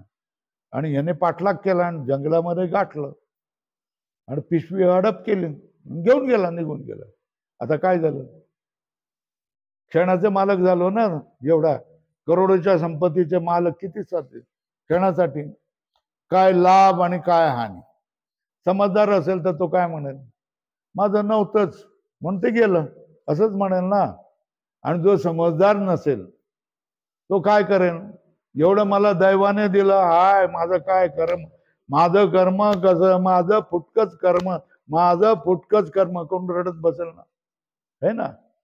तेव्हा लाभ हानी झाल्यानंतर सुद्धा आपण कशा तऱ्हेने करावं, हे देवाचं आहे बाबा. काय करू सर, आता जे झालं झालं त्याला झालं, आता काय करू शकतोय. असं म्हणून जर आपण शांत राहिलो तर तणाव रहित राहू, आपलं जीवन कसं राहील, सुलभ राहील. आता वेळ झालेला दिसतोय, होय ना. अजून मिनिटं आहेत, 10-15 मिनिटं असेल तर पुढे चालवतो. 20 मिनिटं आहेत, चला पुढे चला. ज्याप्रमाणे जागृती स्वप्न या अवस्थेत दृष्ट्याला वृत्ती ज्ञानाची उपाधी असल्यामुळे जीव ब्रह्माचा भेद प्रतीत होतो, खरे. पण सुषुप्तीत समाधीत वृत्ती ज्ञानाचा लय विरोध झाला असल्यामुळे, अर्थात तेथे उपाधीचा अभाव असल्यामुळे भेद असा भासतच नाही. पहिले हे समजून घ्या, है ना.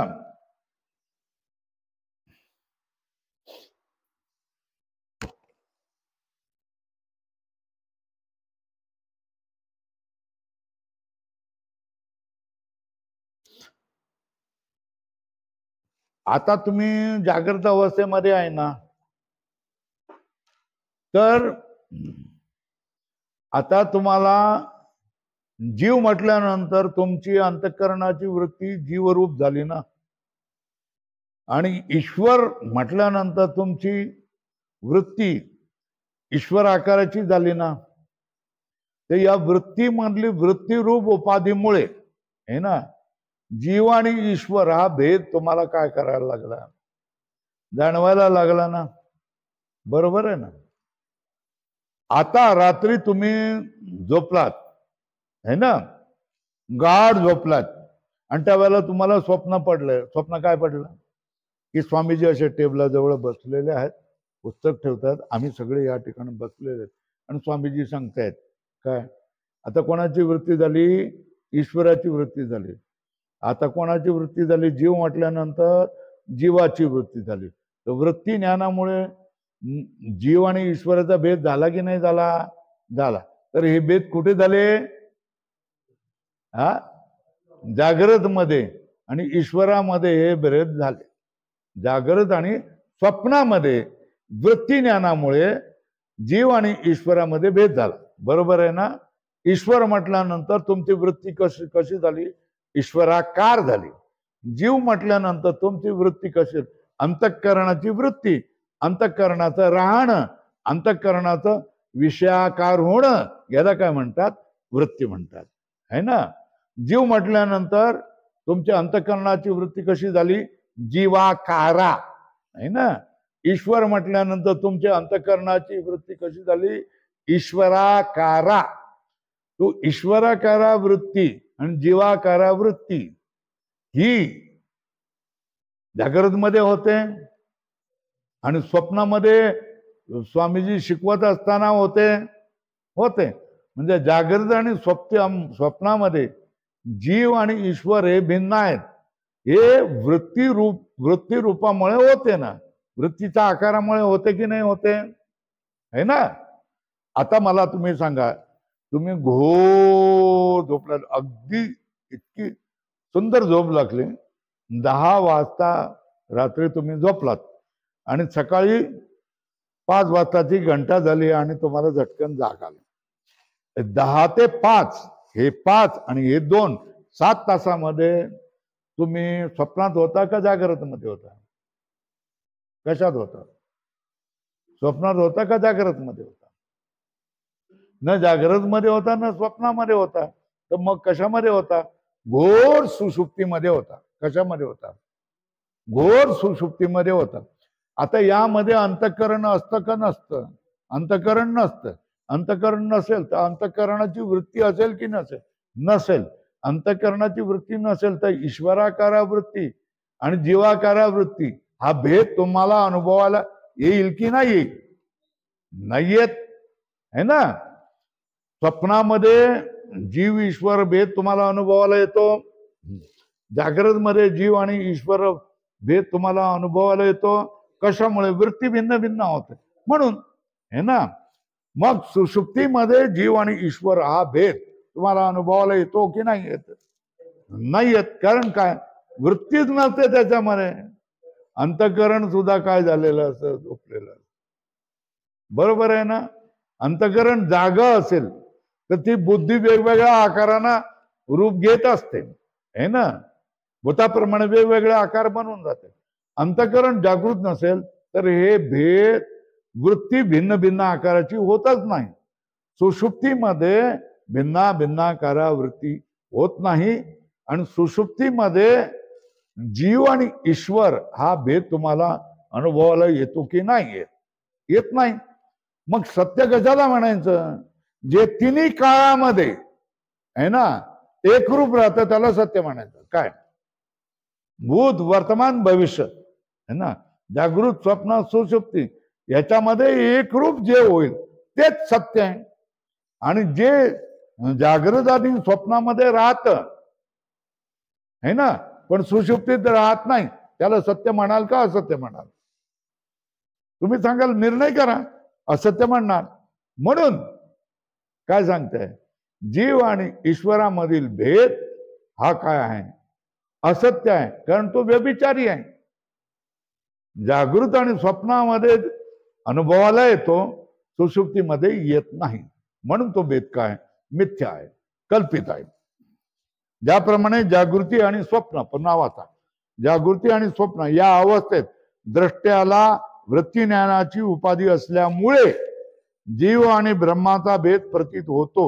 ही गोष्ट खरी आहे की खोटी आहे? बोले हे खरे आहे. हे खरे आहे. पण सुषुप्तीत नंतर समाधी लावली तर, मनोरथ लावला तर नाही होत ना. सुषुप्तीत समाधीत वृत्ती ज्ञानाचा लय निरोध म्हणजे नाश झाला असल्यामुळे, अर्थात तेथे उपाधीचा अभाव असल्यामुळे भेद असा भासतच नाही. बरोबर आहे. अधोरेखा करा. उपाधीचा अभाव असल्यामुळे भेद असा भासत नाही. बोला, भेद कशामुळे भासतो? उपाधीमुळे. भेदाचं कारण काय? उपाधी. उपाधी नाही नसेल तर भेद भासणार नाही. लक्षात येते का? जागृत आणि स्वप्नामध्ये भेद भासतो. जीव ब्रह्मामध्ये भासतो, जीवाजीवामध्ये भासतो, जीव जडामध्ये भासतो, जडामध्ये भासतो. हे सगळे भेद स्वप्न आणि जागृतीमध्ये भासतात. पण हे सगळे भेद आपण निर्णय केला की औपाधिक आहेत. पण हे भेद जागृतीमध्ये भासत नाही. बरोबर आहे. जागृतीमध्ये भासत नाहीत का? कारण तिथे उपाधीच नसते ना. काय नसते? उपाधी नसली तर आनंदी आनंद असतो की नाही? सांगा वकील साहेब है ना. आता उपाधी नाही तर मग बरं वाटतंय ना. बाहेर त्या उंबऱ्याच्या पलीकडे बाहेर गेल्यानंतर तुमचं चिंतन सुरू होणार की नाही? की उद्या दिल्लीला तारीख आहे, उद्या सकाळचं काय करा, विमान घेऊन दिल्लीला जावं लागेल. निदान 10-11 वाजेपर्यंत 12पर्यंत तरी पोचावं लागेल. उमऱ्यात उठल्यानंतर चिंतन सुरू होतं की नाही? उपाधी सुरू होते की नाही? या अवस्थेमध्ये बसल्यानंतर आपल्याला वाटतं की उपाधी नाही, उपाधीमुळे हे भेद आहे, म्हणजे म्हणून हे सगळे उपाधीमुळे झालेले भेद खोटे पण उमरा उलटताच आपलं काय चिंतन पुन्हा कसं व्यवहाराचं चिंतन सुरू होतं की नाही होतं ना, तीच गोष्ट आहे.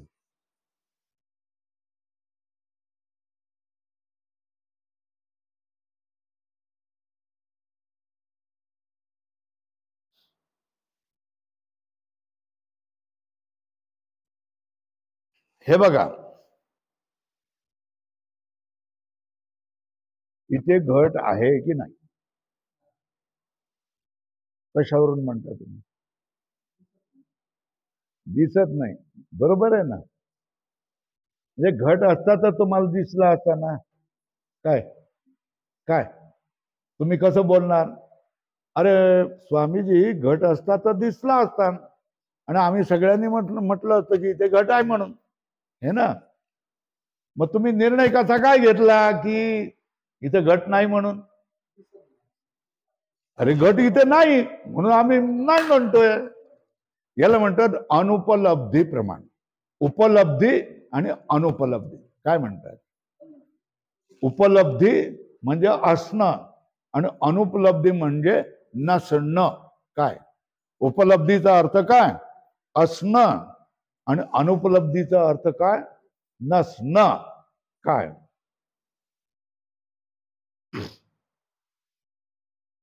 हे बघा,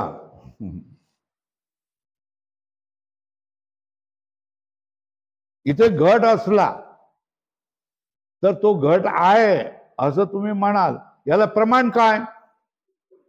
अहो आम्ही डोळ्याने पाहतोय असंच म्हणाल ना. मग यालाच म्हणतात प्रत्यक्ष प्रमाण. काय याला काय म्हणतात? आम्हाला डोळ्याने, इंद्रियाने, मनाने समजतं, याला म्हणतात प्रत्यक्ष प्रमाण. काय म्हणतात? हे ना, इथे घट असता तर आम्ही डोळ्याने पाहिलं असतं आणि हो आहे असं म्हटलं असतं, है ना. पण इथे घटाचं ज्ञान होत नाही म्हणून आम्ही निर्णय करतो. काय निर्णय करतो? घट नाही, ते घट नाही. घट असता याला म्हणतात उपलब्धी. तर घट आहे असं म्हटलं असतं, है ना.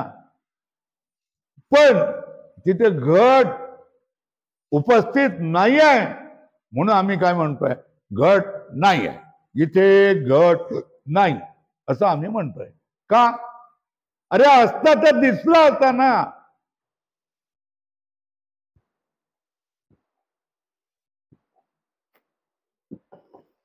असता, घट असता तर दिसला असता आणि आम्ही हो घट आहे असं म्हटलं असतं.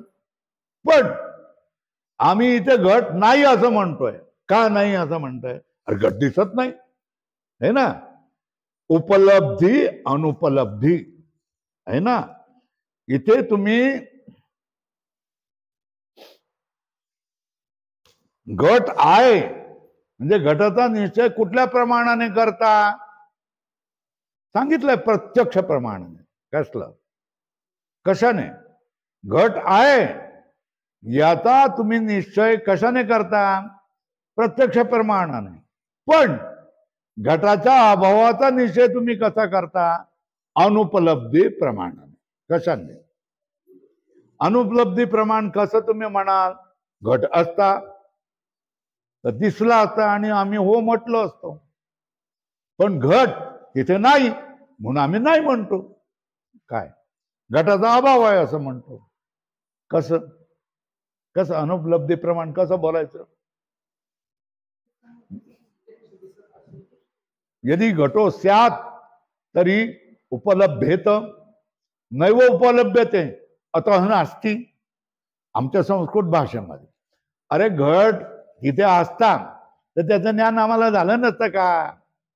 झालं असतं, पण तिथे घटाचं ज्ञान होत नाही म्हणून तिथे घट नाही असं आम्ही म्हणतो. अनुपलब्धी प्रमाण कसं म्हणणार? कसं बोलाल तुम्ही? घट असता तर आम्हाला घटाचं ज्ञान झालं असतं. आम्हाला घटाचं ज्ञान होत नाहीये तिथे या जागेवर म्हणून त्या ठिकाणी घट नाही असं आम्ही म्हणतो. याच्यात आमचं काय चुकलं सांगा बरं, है ना. आम्हाला घटाचा अभाव दिसत नाही, है ना. घटाचा अभावाचा निश्चय आम्ही कसं करतो? अनुपलब्धी प्रमाणाने. घट उपलब्ध तिथे असता तर आम्हाला ज्ञान झालं असतं, म्हणजे दिसलं असतं आणि घट आहे असं म्हटलं असतं. पण घट आहे असं आम्हाला इथे ज्ञान होत नाही या जागेवर, म्हणून आम्ही म्हणतो की त्या ठिकाणी घट नाही. बरोबर आहे. याला म्हणतात अनुपलब्धी प्रमाण. हे जाडे जाडे शब्द आहेत, पण वेदांतामध्ये हे शिकावे लागतात. हळूहळू आपण हे शिकू शकतो आणि वकिलाला हे अत्यंत उपयोगी गोष्टी आहेत. या सगळ्या गोष्टी, तर्क, लॉजिक, तर्कशास्त्र, या गोष्टी वकिलाच्यासाठी अत्यंत उपयोगी आहेत, है ना. याचा तुम्ही क्रॉस करताना, तुम्ही पुराव्याची चिरफाड करायचा असताना करावं लागतं या सगळ्या गोष्टी. हे जर तुम्हाला भारतीय तर्कशास्त्र जर शिकला तर तुम्ही निष्णात वकील बनू शकाल, है ना. चला पुढे. आता तीच गोष्ट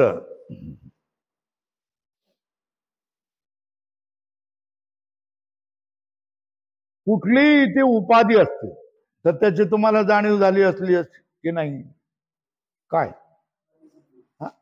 है ना. ती जाणीव कधी होते? स्वप्नामध्ये होते, जागृतीमध्ये होते. पण सुषुप्तीमध्ये उपाधीची जाणीव होते का? नाही. म्हणजे मग त्या ठिकाणी जीवरूप उपाधी नाही आणि ब्रह्मरूप उपाधी नाही. ब्रह्माची उपाधी नाही, जीवाची उपाधी नाही, असंच आम्ही मानतो. तेच सांगतात. हा भेद आम्हाला भाजत नाही कारण उपाधी नाही, है ना. उपाधी असती तर आम्हाला ज्ञान झालं असतं. उपाधीचं ज्ञान होत नाही म्हणून काय, उपाधी नाही, उपाधी नाही म्हणून उपाधीचा भेद नाही. उपाधीचा अभाव असल्यामुळे भेद असा भासतच नाही.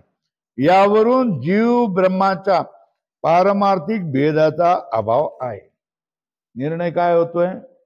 सुषुप्तीमध्ये जीव आणि ब्रह्माचा भेद आहे ना, पारमार्थिक असेल. पारमार्थिक म्हणजे वास्तव असेल, खरा असेल, तर तो भेद जसा जागृतीमध्ये दिसतो, स्वप्नामध्ये दिसतो की नाही दिसतो? दिसतो. तसाच सुषुप्तीमध्ये पण दिसला पाहिजे ना. काय? सुषुप्तीमध्ये पण तसाच दिसला पाहिजे ना. जसा जागृतीमध्ये भेद दिसला ना, स्वप्नामध्ये भेद दिसला ना, मग सुषुप्तीमध्ये सुद्धा तो भेद दिसला पाहिजे, तरच आम्ही त्याला काय मानणार आहे? सत्य मानणार आहे. अहो इथे सुद्धा निर्णय आहे ना. काय निर्णय आहे? की जो प्रत्येक रविवारचा हा सत्संग चुकवत नाही तो माणूस खरा, असं आपण म्हणतो की नाही साध्या भाषेत. साध्या भाषेत काय, तो माणूस खरा आहे, याला खरा करून रस आहे, जाणण्याची इच्छा आहे. पण जो एकाला येतो आणि दुसऱ्याला येत नाही, त्याला आपण काय म्हणतो? खरं माणूस नाही. तर काय खरं नाही, एक दिवस येतो एक दिवस नाही. बरोबर. हीच गोष्ट जागृत मध्ये भेद जाणवतो, स्वप्नामध्ये भेद जाणवतो.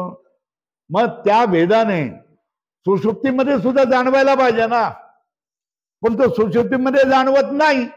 जाणवत नाही कारण काय? तो परमार्थ नाही, खरा नाही, खरा नाही. काय? तो भेद खरा नाही म्हणतो सुषुप्तीमध्ये भासत नाही. ही गोष्ट लक्षात येते का? तो भेद जर खरा असता, तिन्ही काळामध्ये असता, तर सुषुप्तीमध्ये सुद्धा हे बघ अजीव ईश्वर अशी आमची वृत्ती झाली असती. बरोबर आहे. तो तिथे भासत नाही म्हणून आम्ही त्यांना मानायला तयार. घोटो अस्ति तरी उपलब्धेत नैव उपलब्धते अतो नास्ति. घट असता तर आम्हाला ज्ञान झालं असतं. घटाचं ज्ञान होत नाही म्हणून घट नाही असंच आम्ही म्हणतो. सुषुप्तीमध्ये जीव आणि ईश्वराचा भेद असता तर त्याचं ज्ञान झालं असतं. ज्ञान होत नाही म्हणून जीव आणि ईश्वराचा भेद पारमार्थिक आहे असं आम्ही मानायला तयार नाही. काय अनुपलब्धी प्रमाण काय सांगते? जीव आणि ईश्वराचा भेद असेल तर तो सुषुप्तीमध्ये सुद्धा जाणवला पाहिजे, त्याचं ज्ञान झालं पाहिजे. ज्ञान होत नाही म्हणून त्याला आम्ही सत्य मानायला तयार आहे ना. तर जीव आणि ईश्वराचा भेद पारमार्थिक रूप में सत्य आहे, असत्य आहे? असत्य आहे. पण व्यावहारिक रूपामध्ये तुमचं नाव काय हो? हरिभाऊ है ना. आणि माझं नाव काय मग? भारतानं झालं बे, झालं का? त्याने ब्रह्म म्हणायला पाहिजे होतं ना. नाही बनणार ते, है ना. व्यवहारामध्ये काय होणार आहे? जो तू आणि मी हा जो भेद आहे हा व्यावहारिक आहे, है ना.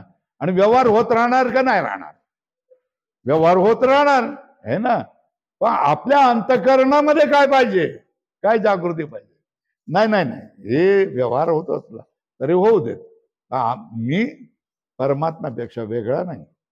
जो परमात्मा आहे तोच मी आहे, मी आहे तोच परमात्मा आहे. हे आपण आपला अखंड जप चालू राहायला पाहिजे. यावरून जीव ब्रह्माचा पारमार्थिक भेदाचा अभाव आहे असे अनुपलब्धी प्रमाणाने सिद्ध होते. या भेदवादक अशा अनुपलब्धी प्रमाण रूप युक्तीने मुमुक्षुने मनन करावे किंवा केवळ त्वम पदार्थ विषयक अनेक संशयाच्या निवृत्त्यर्थ आणि तत्पदार्थ अभिन्न त्वम पदार्थ विषयक संशयाच्या निवृत्त्यर्थक कृती अनुकूल तर्करूप मनन करावे. आता हे पुढच्या वेळेला आपण करू, ठीक आहे ना. 2 सांगितलं, 3 प्रमाण तुम्हाला सांगितली. अनुमान प्रमाण रूप युक्ती, दुसरी अनुपलब्धी प्रमाण रूप युक्ती आणि अर्थाबाध, अर्थचा बाध न होणं ही काय? अर्थाबाधापत्ती. या अर्थापत्ती प्रमाण, अनुपलब्धी प्रमाण आणि अनुमान प्रमाण. कुठली 3 प्रमाण घेतली? अनुमान प्रमाण, अर्थापत्ती प्रमाण, अनुपलब्धी प्रमाण. या 3 प्रमाणामधून आपण काय करतोय? भेद हे मिथ्या आहे, वास्तव नाहीत, खरे नाहीत आणि एकमेव अद्वितीय ब्रह्म हीच एक सत्य वस्तू आहे याचा आपण निर्णय करतोय. आता पुढे बघूया काय काय करायचं ते. ओम पूर्णमद पूर्णमिदं पूर्णमुदच्यते पूर्णस्य पूर्णमेवावशिष्यते. ओम शांती. शंकरं शंकराचार्यं केशवं बादरा सूत्रभाष्यकृतो वंदे ईश्वरो गुरुरात्मेति.